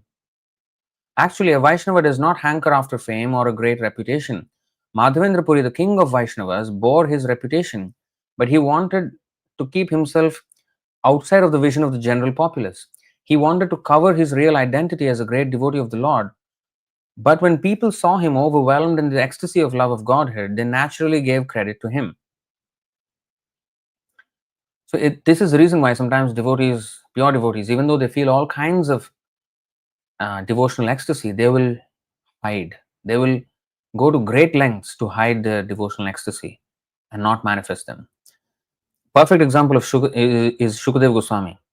He did not speak the word Radha in Srimad Bhagavatam because if he did, he would go into ecstasy and he would become stunned and he would not be able to continue speaking Bhagavatam, it is said. And because he had service to do, that he had to speak Bhagavatam to Parikshit Maharaj, who was going to die. At that time, 10th canto, I mean, maybe he was just 1 or 2 days away from his death. It's probably 1 day. So he had to do his service, so he did not utter the word Radha. And that's why we don't find the word Radha in Srimad Bhagavatam. So, although, like recently we read, we did a 2-part lecture, right? Yeah, 2-part lecture on Srimati Radharani recently on the occasion of Radhashtami, I think just after that. And Bhaktisiddhanta Saraswati Thakur says that if we don't see Radha Rani in every shloka of Srimad Bhagavatam, then we have not understood the Bhagavatam at all. So Radha was written all over it, all over the Bhagavatam, but in a hidden way. But the point was that he hid his ecstasy in order to continue his service, and he did not want that fame to be known as a great devotee. He just wanted to be serious in the service that was given to him at that time, which was to speak the Bhagavatam. So, and because of that, now Sukadeva Goswami is so famous. Guru Muni Nam. He is the leader of all the sages of the universe. Of the universe. And they all came from different parts of the universe to hear him when he was speaking. That's why we say in every morning, Guru Puja, Ebe Jasha Ghushuk Tribhuvan. Ebe Jasha means fame. Ghushuk Tribhuvan. Ghushuk means is being sounded and is being glorified. Your fame is being glorified in all the 3 worlds. The heaven, the earth, the lower planetary systems, everywhere. The Guru is being glorified. A real Guru. And that's not an exaggeration. It's not. He's actually known. Even Prabhupada is known beyond this planet as well. The demigods know about Prabhupada. I mean, if Krishna has personal interest in Prabhupada, Krishna is always with Prabhupada. When he got a heart attack on the ship, Krishna massaged his heart. And Prabhupada said that. So if Krishna is so interested in a devotee, you think the demigods do not know such a devotee then? If Krishna is so interested in that devotee, they know. And Narad Muni even came to meet him. We know that incident. So, and even the demigods came to meet him. Although, in incognito, we would not know. But he's definitely, so it's never an exaggeration. Some things we can't see, we can't perceive. But these are the things that are actually true. Now, just because I can't see it does not mean it does not happen that way. It does. So anyway, coming back. So that's the fame of the devotee. Ebe jasa Ghushuk Tribhuvana, Vedegai Jahar Charita. We chant in the morning in the same Guru Puja song, Guru Vandan song, to be more precise.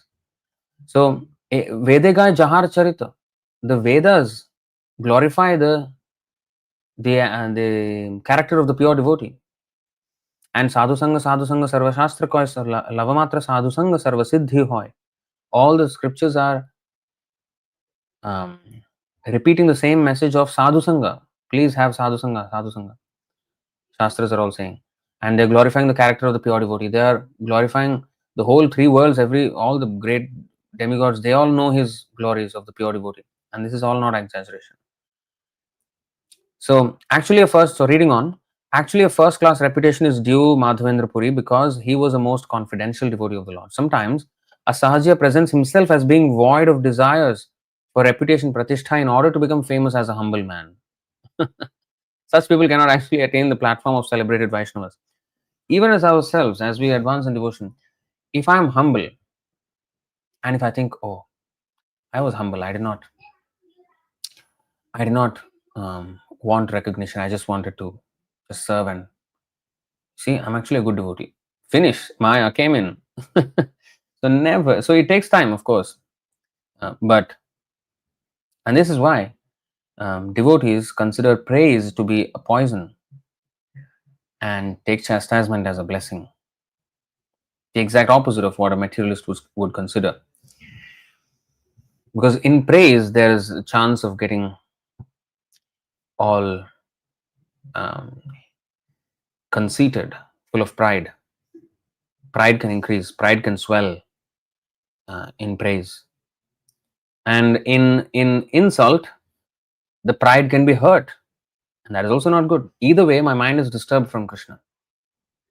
Either I'm swelling in pride and yeah, I'm a great. That means I'm not a devotee. I have forgotten Krishna. Because whatever I have is because of Krishna and because of the spiritual master. I have forgotten Krishna if I take credit for anything. I forgot the Guru if I take credit for anything. After all the success that Prabhupada had, Prabhupada always said, all this success is because of the mercy of my spiritual master, not because of me. If any credit is due me, and that is only that I have not tried to cheat. I just try to be enthusiastic and executing the order of my spiritual master. But it's all because of the force of his order that everything is manifesting. So you see how he was so humble. And that's why he outdid his spiritual master. He outdid his spiritual master. Bhaktisiddhanta Saraswati Thakur built 64 temples in India, and that too in concentrated pockets of India, much in Bengal and a little here and there. Not all over India, everywhere. But Prabhupada did it 108 temples within his lifetime, and that too within the last 10 years. All over the world, all 6 continents. He outdid his spiritual master only because he was humble. And by the mercy of his spiritual master, his fame was more widely known than even Bhaktisiddhanta Saraswati Thakur, and is still continuing to expand. And with the fame of our Prabhupada, Bhaktisiddhanta Saraswati Thakur's fame is also increasing. But it's all because of his mercy. So in this way, it's a very sweet relationship between the Lord and his devotees, and the Guru and his disciples, a bona fide Guru. It's a very sweet relationship. That is what real fame looks like.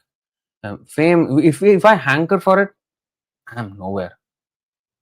I don't deserve any bit of it. So, यद्यपि उद्वेग होइलो पलायते मन, ठाकुरेर चंदन साधन होइलो बंधन. Madhavendra Puri wanted to leave Jaganath Puri because the people were honoring him as a great devotee. However, this threatened to hinder his collecting sandalwood for the Gopal deity. See now. So he was actually on the way to Jaganath Puri from Govardhan because the Lord came into his dream and asked him to get sandalwood from Jaganath Puri. On the way, he was passing by and he stopped over at Ramana, and then this whole thing happened. Kshir Chori. Then he became famous now. He went to Jaganath Puri to run away from the fame from Ramana. But then his fame followed him and he was famous at Jaganath Puri as well. He wanted to leave that place. However, this threatened to hinder his collecting sandalwood, which was his seva. So his seva is being hampered. If he runs away, how to do the seva? Jagannather sevaka jata jate ka mahanta sabha ke kahilo puri Gopala vrittanta. Sri Madhavendra Puri told all the servants of Lord Jagannath and all the great devotees there the story of the appearance of Sri Gopal in Govardhan. Gopala Chandan Mage Shuni Bhaktagan Anande Chandana Lagi Korilo Jatan. When all the devotees at Jagannath Puri heard that the Gopal deity wanted sandalwood, in great pleasure they all endeavored to collect it. So he used his fame in the service of the Lord. So he became famous. Now he can't escape from fame. What to do? But he had seva to do at the same place. So is he going to run away from the population because they were honoring him and not do his seva as well and compromise on his seva? Or is he going to use that fame, live with that fame, but use that fame in the Krishna service? Oh, if they're all coming and respecting me, okay, I will request them. Please get the Chandan sandalwood for Sri Gopal deity. Then they will be they became even more happy to do that for a saint like Madhavendra Puri.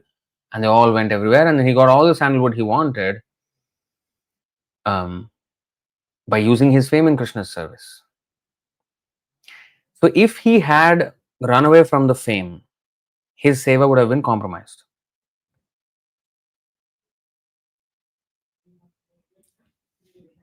So by running away from the fame, he would have satisfied his personal desire of being humble.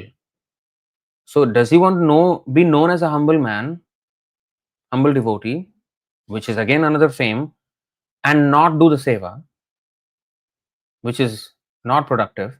Or he uses that fame in Krishna seva and engages them also in seva, and he gets his seva done. The Lord is glorified. Which is better? So this is Yukta Vairagya again. So you see, we can notice all these nuances if we notice the behavior of pure devotees. So when we read these things, we have to read it and observe all these things. Oh, of course, in the beginning, we may not observe everything. And that's why these lectures are also important, where we discuss these things and give commentary on, go about like that. So you see, we have to discuss these books among the devotees. In fact, that's the quote I shared today in one of our WhatsApp groups. I'll just read it out because Prabhupada said this.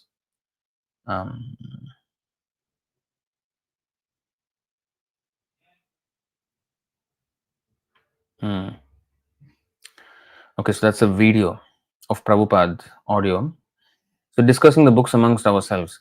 So he was actually saying, devotees should read books and discuss these books among the devotees. So this is what exactly we're doing here in this live stream.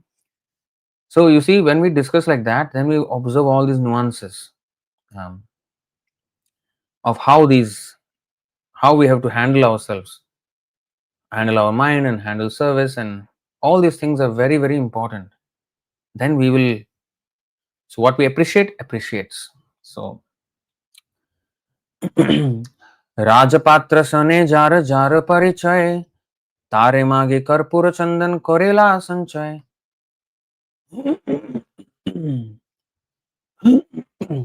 Those who were acquainted with government officers met with them and begged for camphor and sandalwood which they collected. Look at that. Not just ordinary people, even government officers engaged themselves in collecting sandalwood and karpura, camphor. Purport. It appears that Malayaja Chandan, sandalwood, and camphor were used for the Jagannath deity. The camphor was used in his aratrika and the sandalwood was used to smear his body.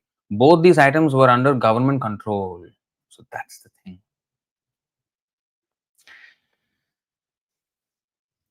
Therefore, the devotees had to meet with the government officials. Informing them of all the details, they attained permission to take the sandalwood and camphor outside Jaganath Puri. So there was an export-import tax kind of situation, and permission was needed. So this was the situation back then. The kingdoms at that time, India was not one country, and it was many, many kingdoms. Even until British, only in 1947 did it become 1950. By 1950, it became one country. 1947 independence, but there was still some. So 1950 it became complete one country. But before that, there was many kingdoms. So at that time, all these border, there was so many movement of customs duty, just like any border would have even now. So there were all these things because they were controlled items. एक विप्र एक सेवक चंदन वहिते पूरी गोसाईर संगे दिलो संबल सहिते. One Brahmana and one servant were given to Madhavendra Puri just to carry the sandalwood. He was also given the necessary traveling expenses all the way to Govardhan. घाटी दानी छाड़ाइते राजपात्र द्वारे राजलेखा करी दिलो पूरी गोसाईर करे.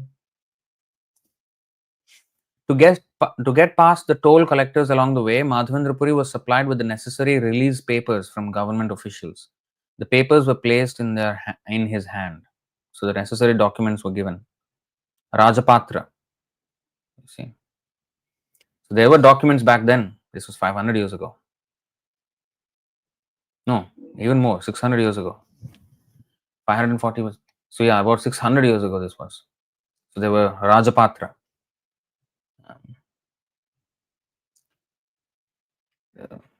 So these have been going on forever. Chalilo Madhava Puri Chandana Loya Koto Dine Remunate Uttarilo Giya. In this way, Madhavendra Puri started for Vrindavan with the burden of sandalwood, and after some days, he again reached the village of Remuna and the Gopinath temple there. Gopinath Charane Koilo Bahu Namaskar Prema Veshe Nritya Gita Korilo Apar. When Madhavendra Puri reached the temple of Gopinath, he offered his respectful obeisances many times at the lotus feet of the Lord. In the ecstasy of love, he began to dance and sing without cessation. So he came back to Remuna in that Kshirchora Gopinath Mandir in Orissa. On his way back to Govardhan to serve his Gopal deity, so he came to Remuna and he began to dance and sing without cessation. Puri dekhi sevak sab samman karila, kshir prasad diya tare bhiksha karaila. When the priest of Gopinath saw Madhavendra Puri again, he offered all respects to him and giving him the sweet rice prasadam, made him eat. So he gave.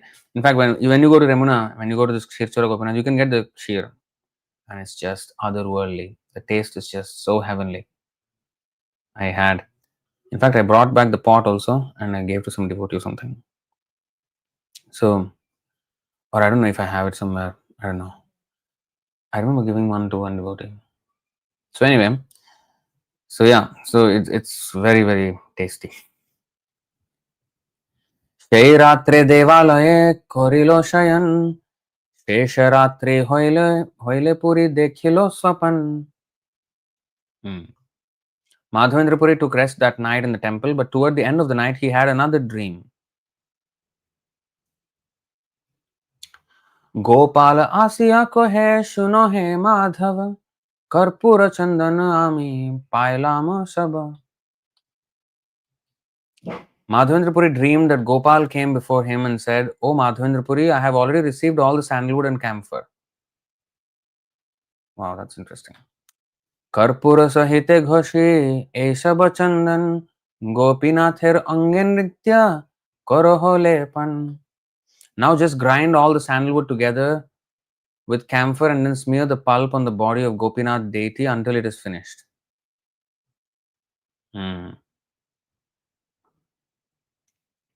So you see, the Gopal deity of Govardhan came into the dream of. So he was in Remuna, in the Gopinath temple, where the Gopal temple in Gopal deity from Govardhan, which is far away, I mean like 2,000 kilometers away almost. He came into the dream of Madhavendra Puri and said, these sandalwood and camphor have already reached me. Now just grind all together and smear the pulp on the body of Gopinath deity daily until it is finished. So don't come back to me. In that Gopinath temple itself, do, because Gopal and Gopinath are non-different. So that's why he said it has reached me. Because it reached the Gopinath Mandir. So until it is finished, all that sandalwood and karpur, just put it on the Gopinath body. Gopinath आमार से एक अंग होय, इहाँ के चंदन दिले होबे मोरे तापक्षय. There is no difference between my body and Gopinath's body. They are one and the same. Therefore, if you smear the sandalwood pulp on the body of Gopinath, you will naturally also smear it on my body. Thus, the temperature of my body will be reduced. Purport. Gopal was situated in Vrindavan, which was far from Ramuna. In those days, one had to pass through provinces governed by the Muslims, who sometimes hindered travelers. Considering the trouble of his devotee, Lord Gopal, the greatest well-wisher of his devotees, ordered Madhavendra Puri to smear the sandalwood pulp on the body of Gopinath, which was non-different from the body of Gopal. In this way, the Lord relieved Madhavendra Puri from trouble and inconvenience. And mind you, when you have such a costly item with you, and heavy quantities of sandalwood and camphor, which were controlled items, which were expensive, taxable items. I mean, when you're carrying such wealth across borders like that, and with places where Muslim rule was going on, and they would harass them. So he did not want all that inconvenience for his devotees. Therefore, he said like this arrangement. You see, of course, another thing could have happened, right? Just like Vasudev, when Krishna was born, he had to go to Vrindavan. He was given the order by Krishna himself that take me to Gokul, and replace me with Yashoda's child. Now, what happened when he wanted to do that? The prison gates opened, all the guards were asleep, the water of the river parted, and everything so that he can go. So he could have done that. The Gopal could have done that. No Muslims or no people would harass him, and everybody would be just directed to somewhere else or be nice to him. Even the Lord can act through their hearts in ways that were favorable to Madhavendra Puri's travel to Vrindavan. That could have happened also, right? If you ask the question, yeah, that could have happened. Then why did the Lord take into account that there were these Muslims, and why he had to kind of almost like fearful of them? Okay, I don't want him to come. Maybe he will go into some danger. So as if the Lord was afraid of those harassing people, and then okay, you stay in Ramana. Is that the case? Is the Lord afraid of the Muslims because they don't worship him or something? No. He can finish them off, or he can change their mind, or he can do anything. But the Lord saw in this way. He would do this. He would serve his devotee in this way, that not so much trouble and inconvenience, and just apply there. Now, why would the Lord do something like that? First of all, it's the Lord himself, it's the same Lord. And next of all is that he's showing us something. Because the Lord can do anything. But when we do, we may not be powerful to change people's thoughts or something. So how he considered the Lord, the devotee's inconvenience, we should consider whether we are inconveniencing other devotees or not. If the Lord can think of the inconvenience of his devotee and make some arrangement to reduce his inconvenience, how much we should also get that quality, right? We should not inconvenience others. There is a verse in the Bhagavad Gita. What is that? 12:15. Yasman no dvijate loko lokan no dvijate chayah harshamarsha bhayodvegair mukto yah sasame priyah. He by whom no one is put into difficulty and who is not disturbed by anyone, who is equipoised in happiness and distress, fear and anxiety, is very dear to me. So we should not put others into difficulty, and we should not be disturbed. We should not feel difficulty or disturbed by anyone.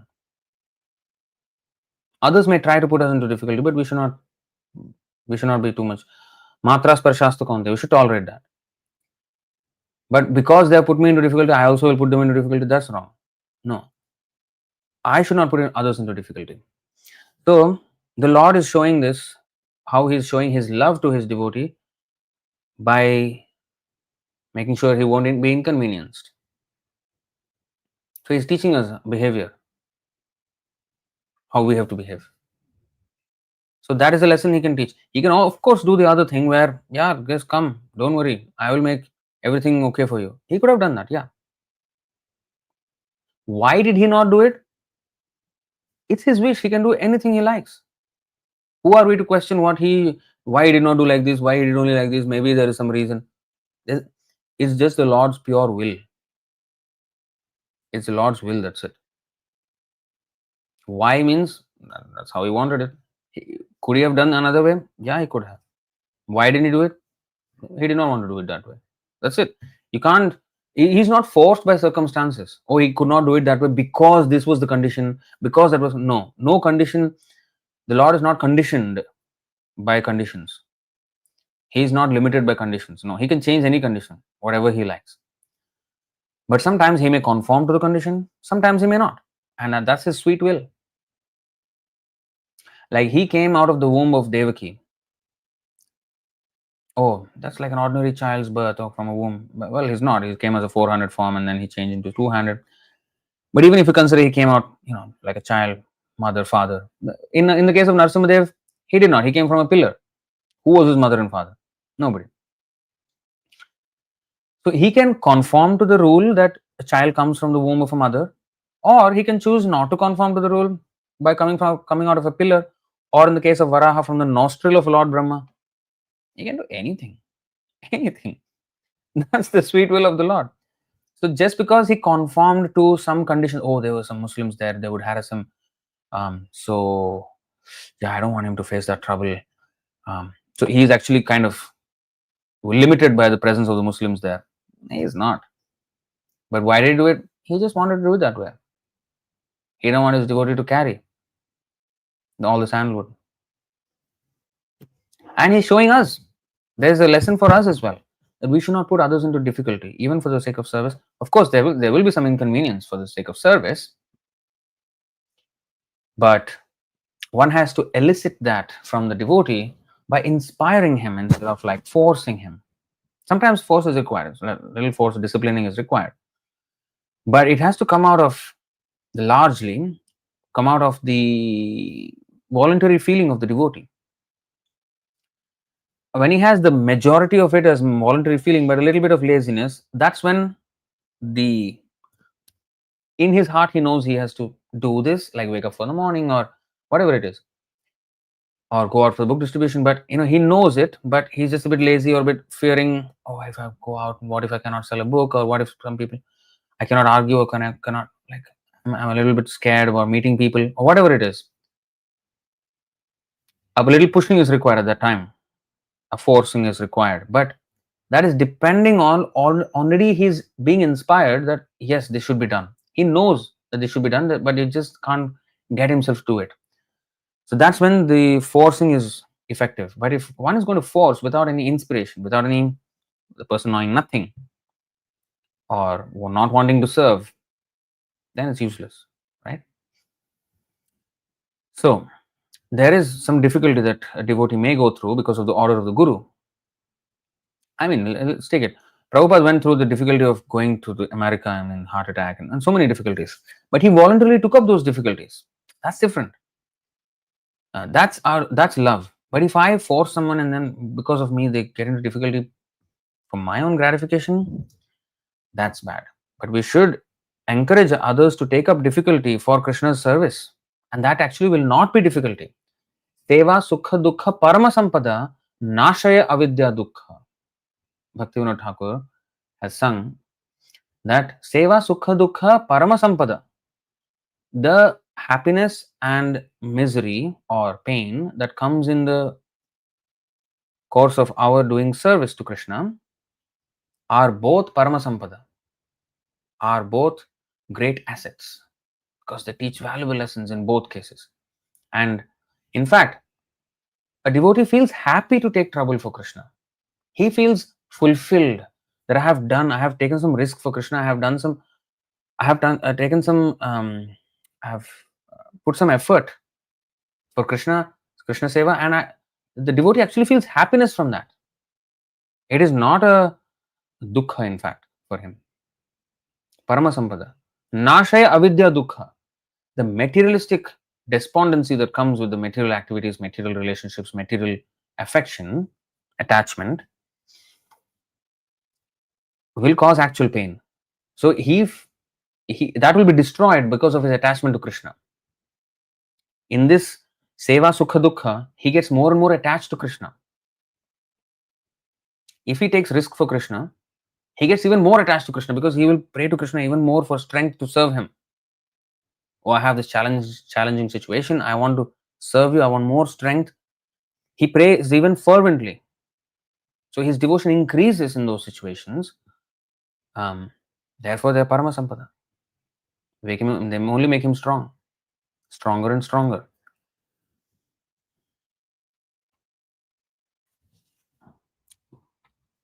What is the time? Oh, 10:15. We're already late. Voice gone. What are you saying? Is the audio is on intact, right? What do you mean voice gone? Hare Krishna. Yeah, it's working.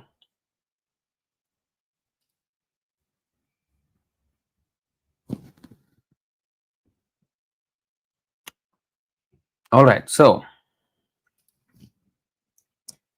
I think we have to stop it here. It's 10:15 already. I lost track of time actually a little bit. That's almost 2 hours plus. Okay, we'll stop it here. That means until 160th verse we have done. Okay. So any questions or comments?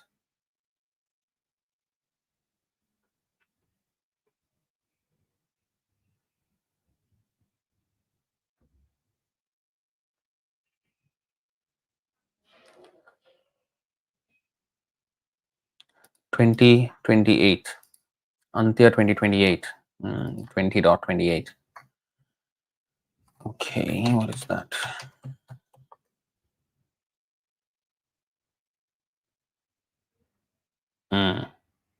This is a very good verse as well. Let me write that down.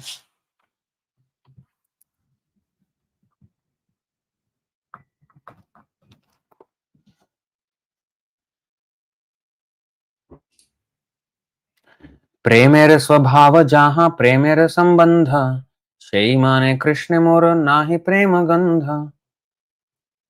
Wherever there is a relationship of love of Godhead, his natural symptom is that the devotee does not think himself a devotee. Instead, he always thinks that he has not even a drop of love for Krishna. Very good. This actually ties with that Madhya-līlā 23.26. So this is what this is the devotee. This is the symptom of a devotee. He always thinks he has not even a drop of love for Krishna. The one who has no devotion, he thinks he is a great devotee. So those who exalt themselves will be humbled, and those who humble themselves will be exalted. Okay, going on.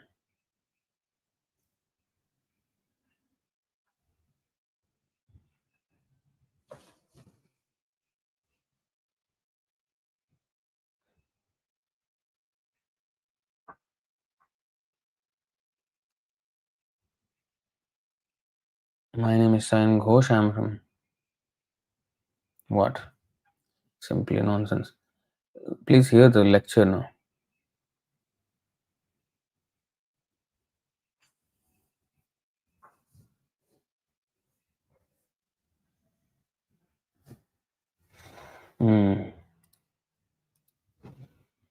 Very nice. 11.19.3 is suggested here.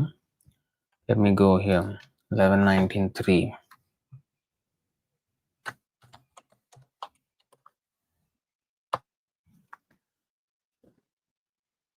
बिभर्ति माम ज्ञान विज्ञान संसिद्धाः पदम श्रेष्ठं विदुर्मम ज्ञानी प्रियतमोत्तो मे ज्ञाने नासौ बिभर्ति माम.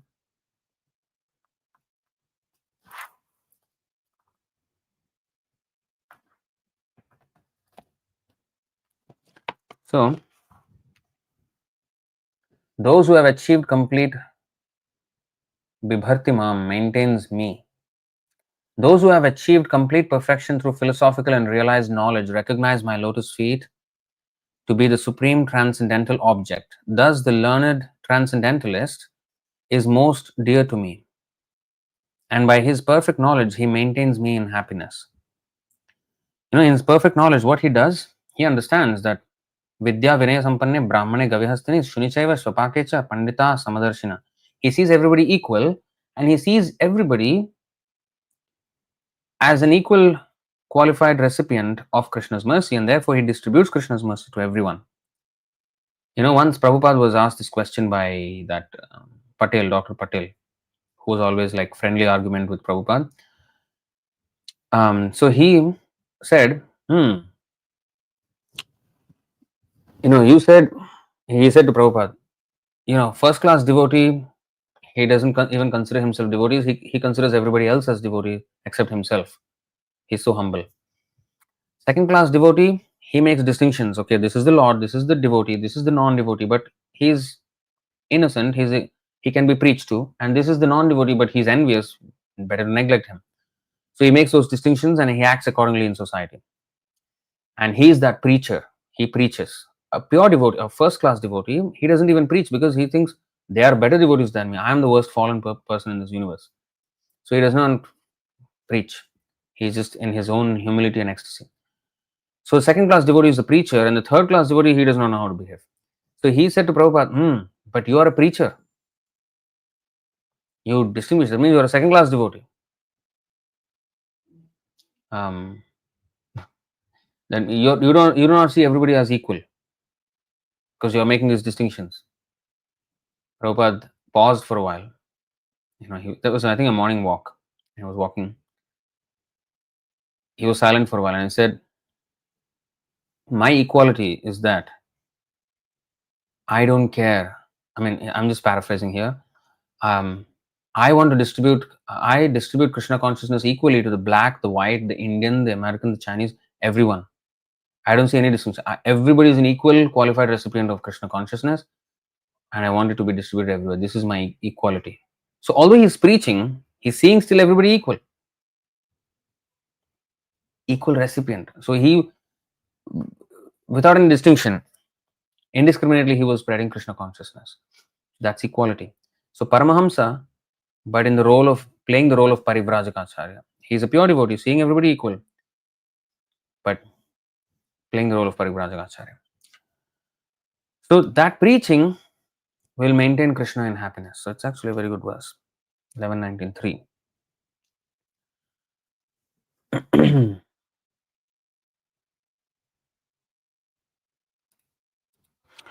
So apart from letters, there were telephone, but Prabhupada was disgusted because devotees started calling him at all times.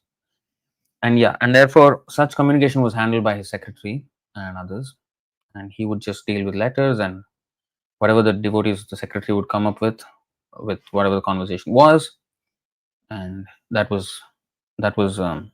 he used to handle like that. 11:42.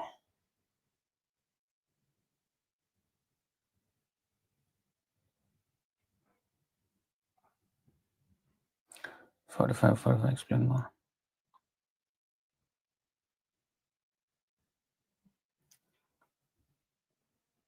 And there's this comment of, firstly, this whole cake nonsense is not part of Vedic culture. I'm sorry.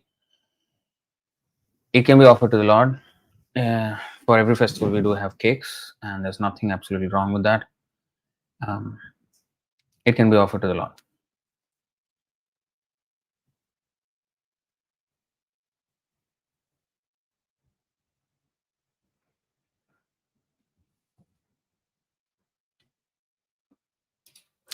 So Richa is saying, I don't remember the text, but I think in 115 Bhagavad Gita purport, it was said the Kurukshetra battle was designed to give credit to his devotee Arjuna.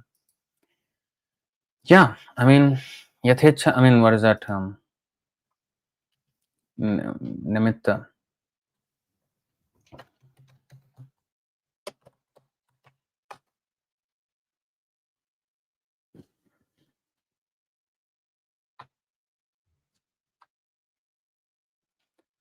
Tasmat tvamuttishta yasho labhasva jitva shatrun bhungshva rajyam samriddham mayaivaite nihataha purvameva nimittamatram bhavasavya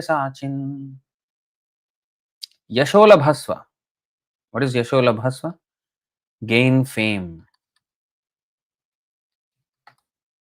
Conquering enemies, gain fame. Therefore, get up, prepare to fight and win glory.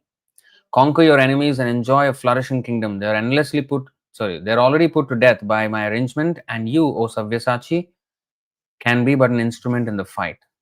So, Krishna had already planned that, they're not going to leave this battlefield alive.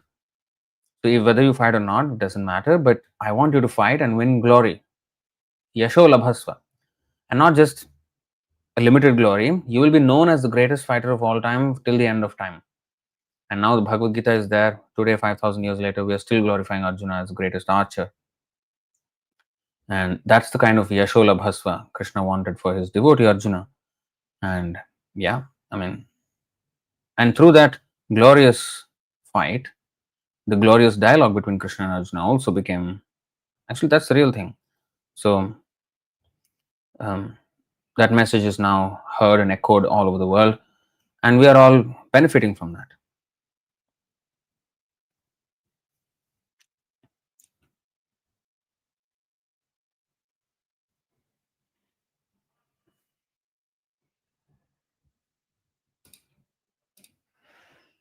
So there's this question: if we glorify good qualities, we will develop the good qualities, and if we criticize anybody, we will develop the bad qualities in us. Where we can see related verse? Well,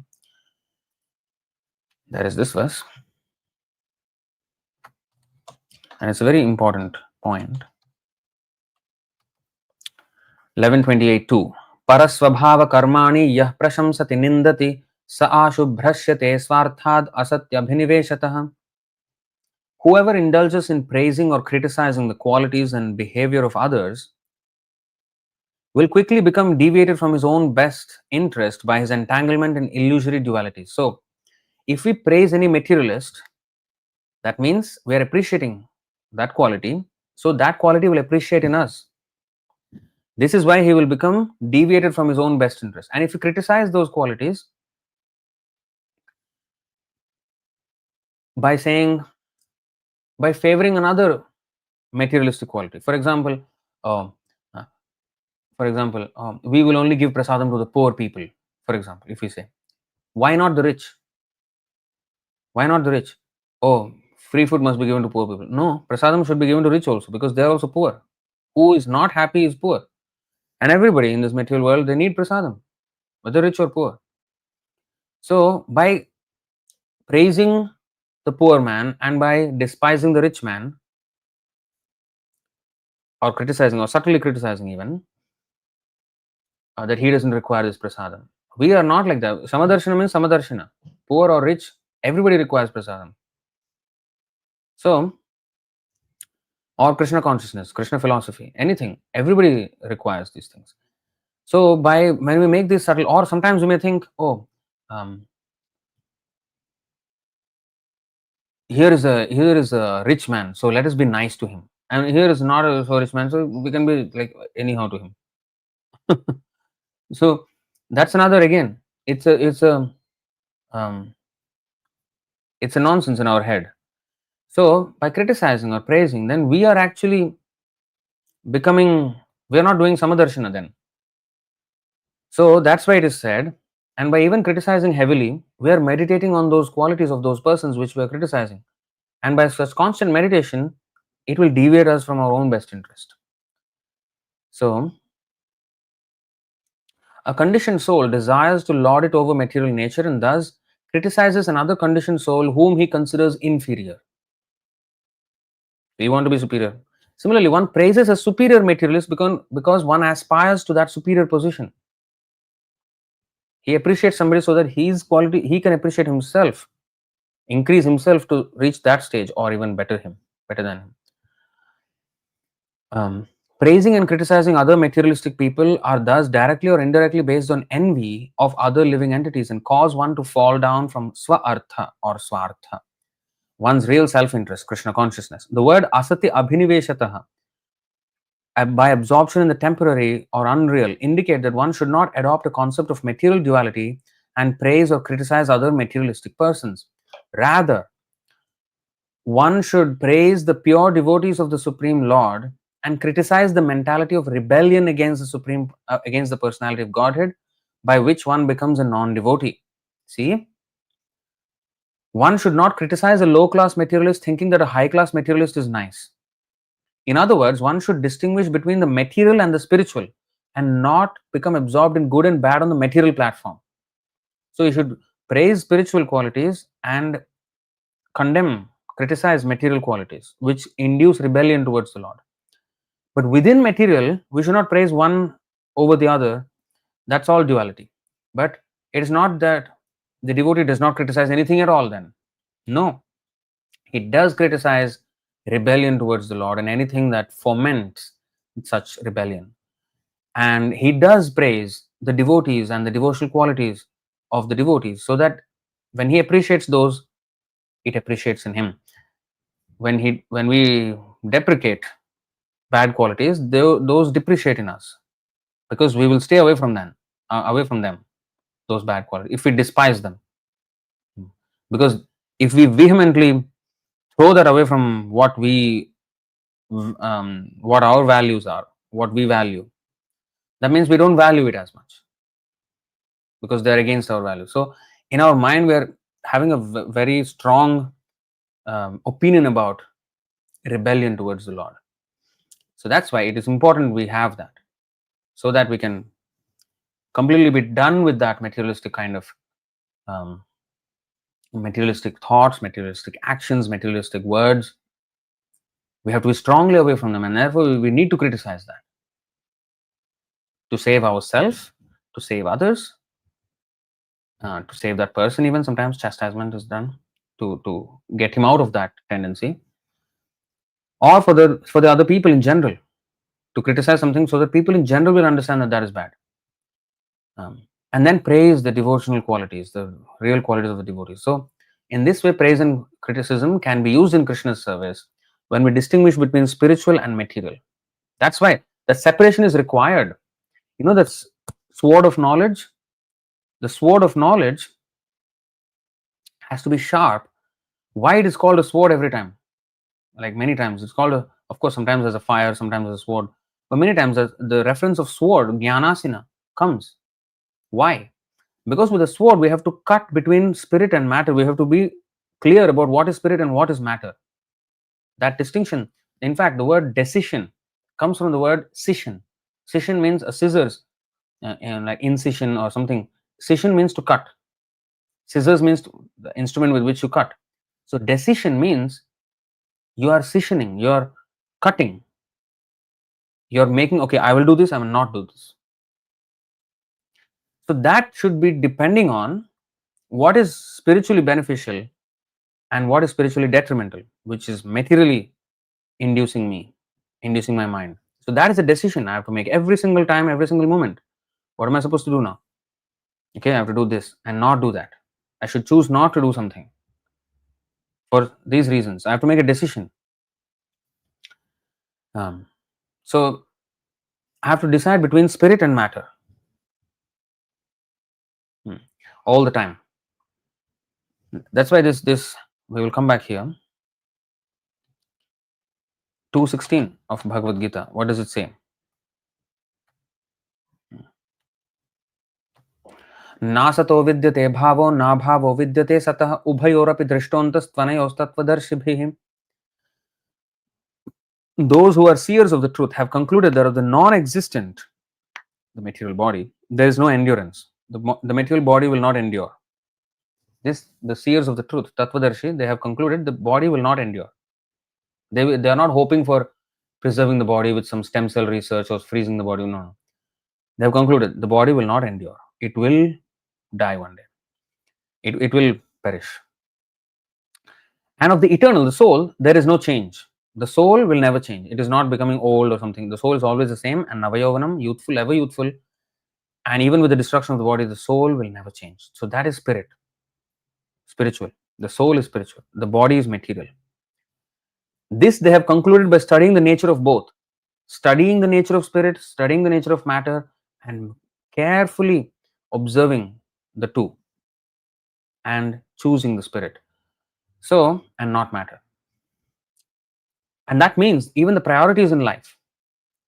For example, some people, give their lives to serve Krishna. That's a decision. They have decided, okay, you know what? If my body is going to end anyway, why should I waste so much time earning money and maintaining this body? Yes, there is some requirement of maintenance, we don't deny that. But my eternal goal, I'm actually the spirit soul, I'm not this body. If I'm spending my entire life maintaining this body, am I really weighing things properly here?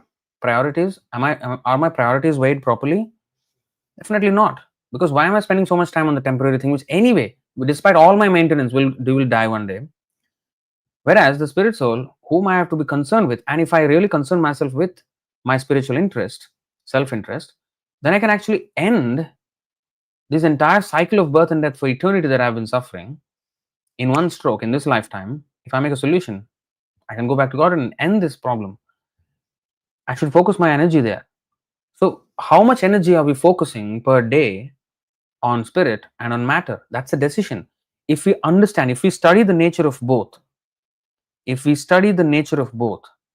matter and spirit, then we will quickly realize where our energy should be directed towards, which is spirit. In fact, we have to come to the point of 100% Krishna service and nothing else.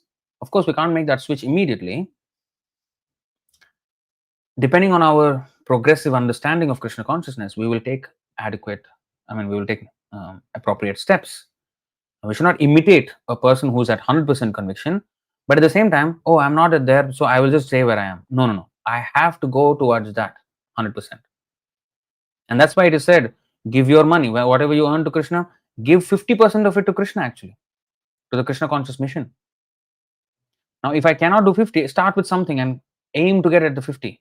But so if I'm actually doing 50, then I was thinking, why can't I do 100%? So I give my life for Krishna. But if I can't, if I'm stuck, if I'm in a household situation, if I have to work or something like that, for whatever reason, there can be many reasons. And if I'm stuck with that, okay, 50%, let me give it to Krishna. But if with all the taxes and with all the expenses, with the rising expenditure, costs of everything, if it's not possible, then do what is possible then. The most that is possible. When we say, oh, whatever is possible, I will not do what is possible. I will do what is least expected of me or something like that. So I should do more for Krishna. So I should contribute more money to Krishna conscious movement. And not only money, I should contribute my time, I should contribute my energy, I should contribute my words to tell others about Krishna and distribute books to them so that they can also start reading and get the benefit that I am getting. So studying the nature of both is important, and when we study the nature of both, we should adopt the spiritual mission of life and progressively cut out all our engagement with material attachment. So for that, I have to be criticizing material attachment. I should be praising spiritual attachment towards Krishna and devotional service. And when I appreciate that, it appreciates in me.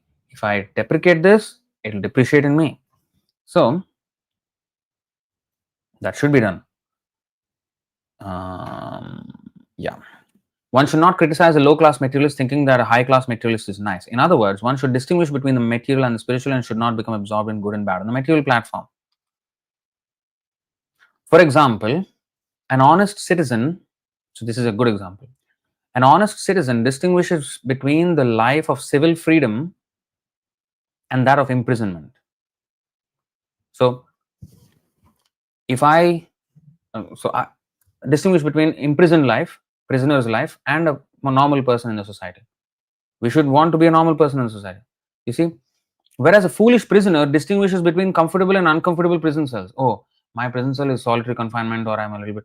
That prison cell is better. I should promote myself to that prison cell. I'll be nice to the prison warden so that eventually I'll help him out and something so that he will give me some good facility within the prison. Why am I interested in the prison at all? Why don't I escape from the prison? So that's the difference between praising a better cell within the prison or praising actually going out of the prison totally, which is what is required. So the spiritual life means to going back to Godhead, getting out of the prison of material existence altogether. That should be praised and not staying within this material life, prison house. Just as for a free citizen, any situation in prison is unacceptable, for a liberated Krishna conscious devotee, any material position is unappealing.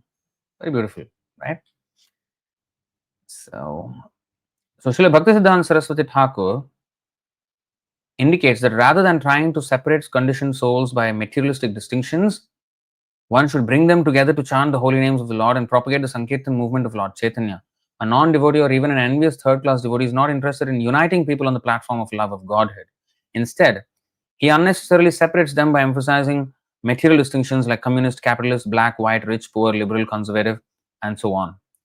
Material life is always imperfect, full of ignorance, and disappointing in the end. Rather than praising and criticizing the high and low features of ignorance, one should be absorbed in Krishna consciousness on the spiritual platform of eternity, bliss, and knowledge. Perfect, right? So our mission should be to unite everyone on the platform of love of Godhead. We should not talk of unity without this platform. We are not here to just, oh, you follow your thing, I follow my thing, live and let live, and let's be, peaceful with each other. No, we are not going to just tolerate each other. No. We have to unite each other. What's unity? Unity and tolerance are not the same. Tolerate means I can't live with this guy, but I'll tolerate living. That is tolerating. So I have to unite. We have to feel energized when we see each other, and that happens when everybody is a devotee. If somebody is not following God consciousness, then a God conscious person is not very happy seeing that, and an atheist wouldn't like God conscious person. He's not happy seeing the God conscious person. So we have to unite everybody on the platform of love of Godhead, because Krishna is the center of everything anyway. That's the center. Prabhupada gave many times this example. When you throw one stone within a still water, there will be unlimited ripples coming forth on the water surface. But all those ripples, none of them will conflict each other. Every one of them will be concentric circles starting from that one point. But if there are multiple stones dropped in that still water, then there will be a set of ripples that will expand from each of those stones, and eventually they will clash with one another, clash with other ripples started from other stones. So the point here is, when the centers are different, there will be conflict. But when the center is one, then there can be unlimited concentric circles and none of them will clash. It can expand for eternity, and none of the circles will conflict with one another. So similarly, if our interests, so we have to find that one interest which will unite everyone, where there will be no clashes at all, and that is Vaikuntha. Here also we can have Vaikuntha if we center on that one center, which if you have that, no more clash. What is that center we have to find? Well, we don't have to find much. God is that center. Krishna is that center. So we have to unite on the platform of Krishna consciousness. That will unite everyone. So we have to know how to do that. And then everyone's swartha will be fulfilled. Everyone can be happy together. We will be uniting on the platform of love of Godhead. Not on the platform of just, oh, we are Singaporeans, all we are all, so let's be peaceful. Why? That's not a proper. What kind of a platform is that? Platform should be or we're Indians, or we are Americans, therefore we should unite. No, we belong to God. That is the unity factor.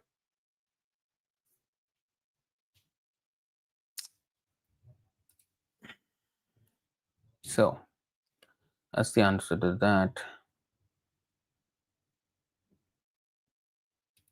Yes. Second canto, it says the Lord gives extra powers to his devotee. Yes, he empowers the devotee, but the devotee always thinks of himself as only an instrument of the Lord.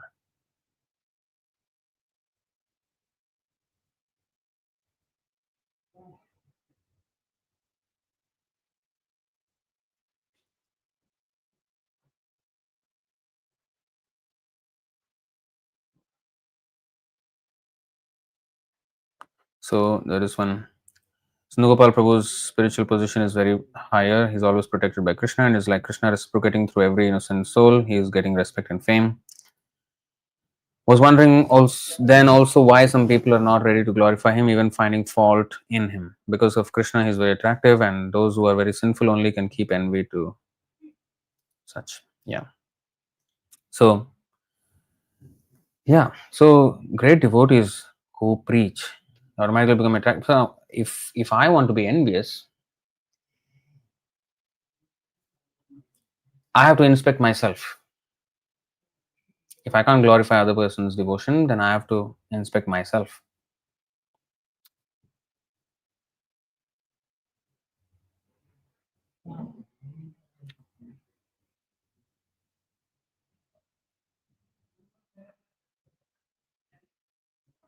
Ten 74:24. Okay, let's go there. 1074:24.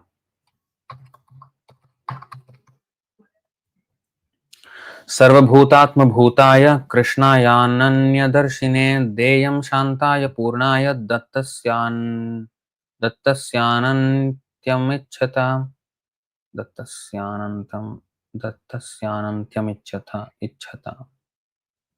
Anyone who wishes the honor he gives to be reciprocated infinitely should honor Krishna. Very nice.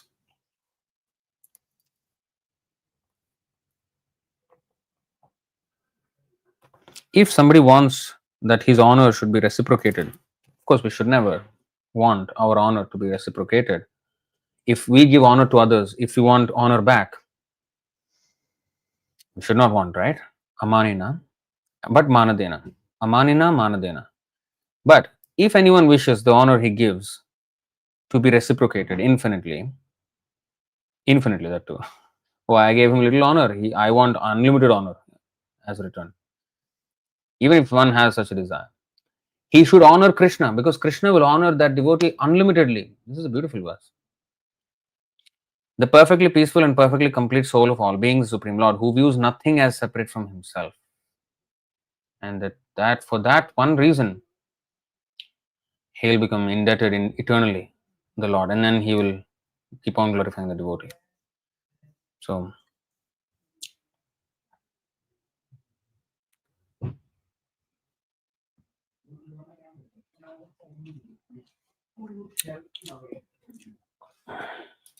Alak Niranjan is asking how to always stay in bhakti. Sometimes too much negative thoughts. Just focus on Shravan and Kirtan. Read Prabhupada's books and chant Hare Krishna. Associate with devotees. Eat Krishna Prasadam. Follow the morning program in the Association of Devotees, which is Mangalarti and Japa and Bhagavatam class. Read Bhagavatam. Read Prabhupada's books, any books actually. So yeah, just do this. That's how the mind will be controlled. Okay, what else? What else? So I'm in cake cutting to celebrate birthdays. Well, we don't really promote that, but when somebody is offered out of affection, that is, Priti Lakshanam, Bhungshe Bhojate Chaiva. Tadvidhi Priti Lakshanam. Sometimes feast is also cooked. to just. So this is Priti Lakshanam. See, Dadati Pratigrahanati Guhyam Akhyati Prichati Bhunkte Bhojate Chaiva Shadvidham Priti Lakshanam. Offering gifts in charity, accepting charitable gifts, revealing one's mind in confidence, inquiring confidentially, accepting prasad, and offering prasad are the 6 symptoms of love shared by one devotee and another. So, we're not saying that everybody should have this, but it's a sometimes devotees just out of affection they may do something as an offering of love, and this is something which is not unbona fide; it's bona fide.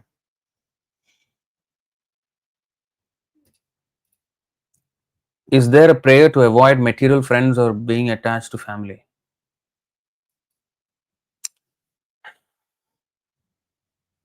What is that question? I mean, no.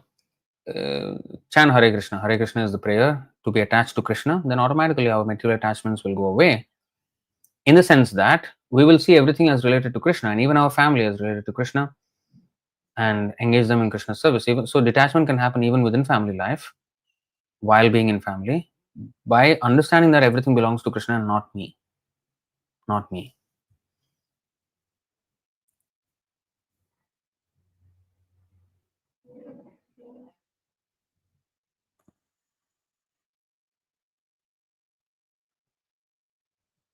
Sometimes there are some irrelevant questions. I don't want to waste time answering that. I want to answer relevant questions. See, questions should be asked relevant to the topic that is under discussion. Don't just shoot questions because you had some question and then you want to come here to challenge or come here to have a question and answer session. That's not what it is.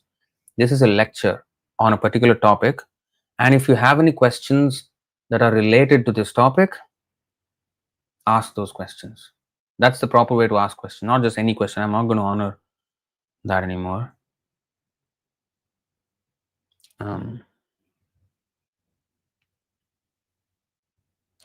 I chant Hare Krishna mantra without Diksha? Yes, you can. But then eventually you should take Diksha from Prabhupada.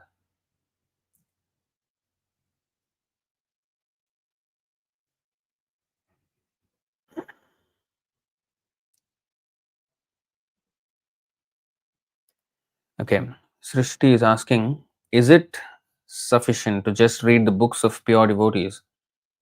I mean, by reading the books alone, can we say we are actually associating with them?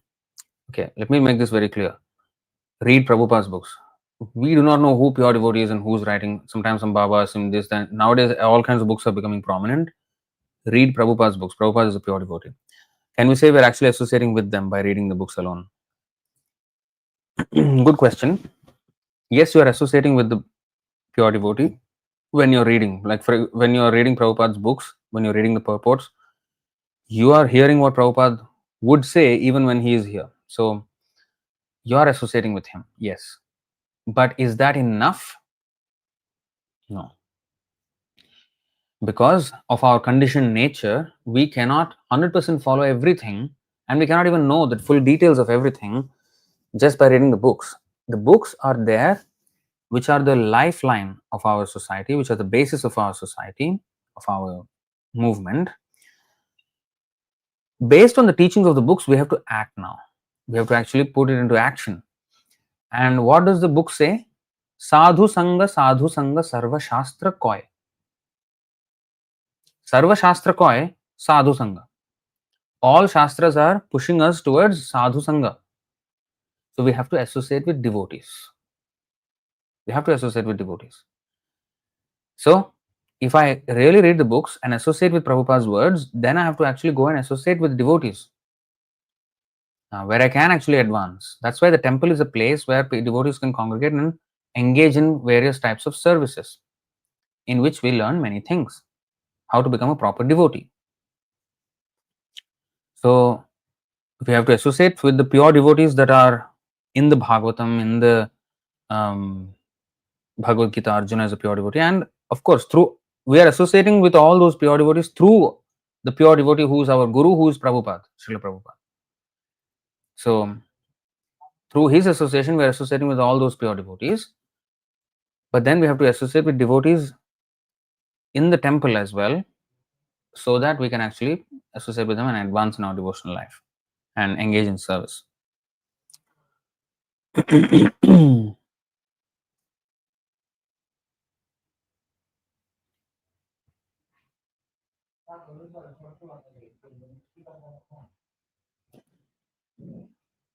I heard there are some references of Prabhupada saying that it's not direct associating with them. Yeah, in the sense, if I'm associating, that means I have to follow the instructions. But how can I follow the instructions when I don't associate with other devotees who will train us to follow the instructions that are mentioned in the books and how Prabhupada actually wanted us to become a devotee? Therefore, both are required: reading books and associating with devotees. Cannot be like independent study of books. No.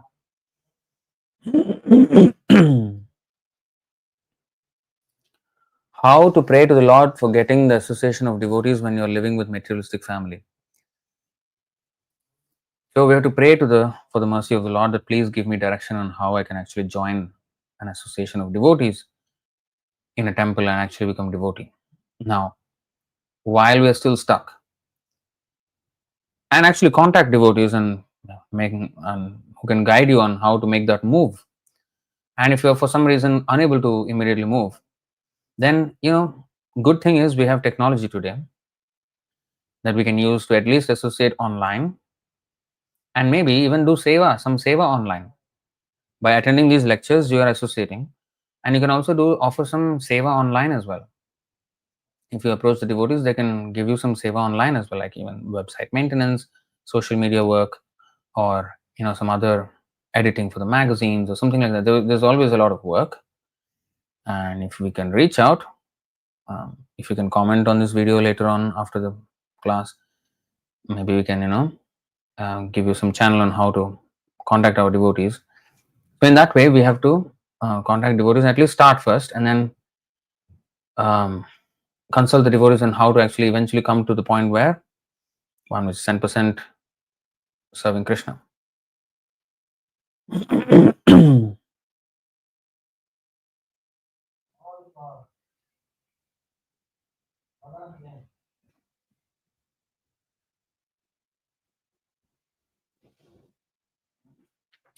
428, 458 is mentioned. So about devotees.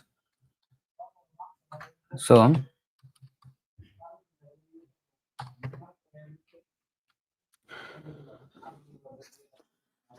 this is actually Rudra Gita by Lord Shiva.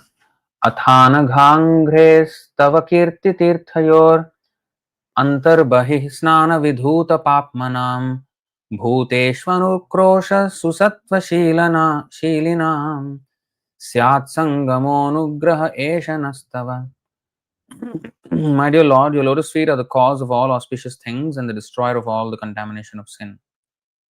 I therefore beg your Lordship to bless me by the association of your devotees who are completely purified by worshipping your lotus feet and who are so merciful upon the conditioned souls. I think that your real benediction will be to allow me to associate with such devotees. So, real benediction is to associate with the pure devotees, which is a very nice verse.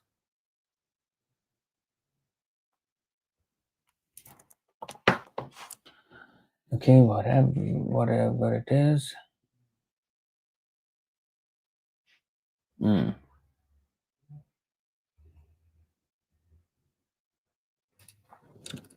Yes. So, can you associate through a book? She asked. Prabhupada said, yes, through books and also personal, because when you make a spiritual master, you've got personal touch. So, this is a good question. So, this is actually fulfilled by Shiksha Gurus. So, Shiksha Gurus are like, those who help us advance, those who are senior devotees, who are more senior to us, but who may not be Diksha Gurus. So, in the absence of Diksha Guru, the Shiksha Gurus will serve that purpose of personal guidance. Which was the case even in Prabhupada's time. He had 5,000 disciples and he did not pay personal attention to everyone. He trained some of them in the beginning, and then he eventually he was dealing with only a few devotees and they used to train others. So that's how it should be. And that's how we can still continue. So yes, book and personal also. It's a good point. So because that's why sometimes devotees think, oh, I'll just read Prabhupada books and nothing more is required. No. You have to require personal association, and that's what the temple is for.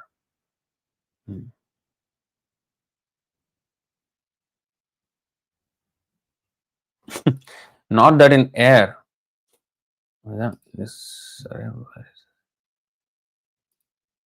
Not that in air you make a spiritual master. You make spiritual master concrete. So as soon as you make spiritual master, you should be inquisitive. Yeah. So we should associate with the spiritual master if that is possible, or with the Shiksha Gurus. It's non-different. As long as the Shiksha Gurus teach the same thing as the Diksha Guru. So Shiksha Guru means the instructing spiritual master. Diksha Guru means the initiating spiritual master. So the one Prabhupada is our initiating the spiritual master, Diksha Guru. And the Shiksha Gurus means those who teach what Prabhupada has taught. They may not give initiation, they may not be the gurus. Prabhupada is still the guru, but they are like senior students of the spiritual master who will guide the junior students of Prabhupada according to the instructions of Prabhupada. So that Shiksha Guru, that kind of association is also required, absolutely required. That's why the temple association is very much required.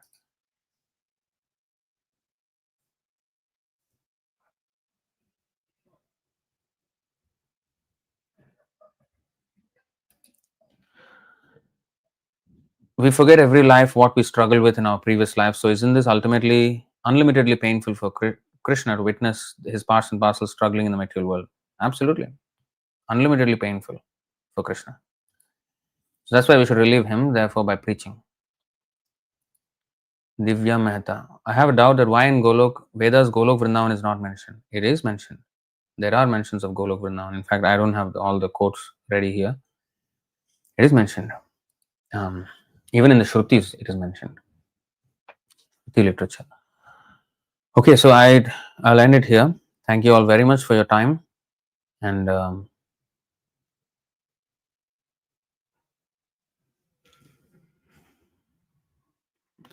what 10:27 month?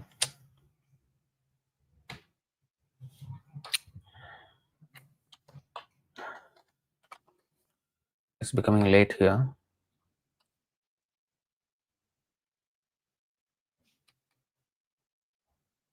Golokat. Okay, that's a good one. So Golokat Avrajat.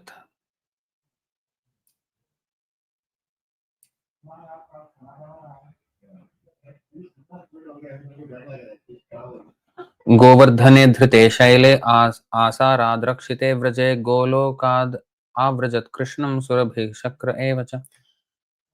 After Krishna lifted the Govardhan and thus protected the inhabitants of Vraja from the terrible rainfall, Surabhi, the mother of the cows, came from her planet to see Krishna. She was accompanied by Indra. Well, sometimes it may be said that this is not exactly the Goloka of the spiritual world, because Indra came with the Surabhi. It can be the heavenly cow. So anyway, there are mentions of actually the Golok Vrindavan planet. Of course, the Brahma Samhita has, but other than that, other literature also has actually. I have seen some. I don't have all the references right away. So, all right. Thank you very much. Sri Chaitanya Charitamrita ki jai, Sri Madhavendra Purī ki jai, Chaitanya Mahaprabhu ki jai, Srila Prabhupada ki jai, Krishnadas Kaviraj Goswami ki jai, Ananta Gauri Vaishnava Vrind ki jai, Nitai Gaur Premanande Hari Hari Bol, Hare Krishna.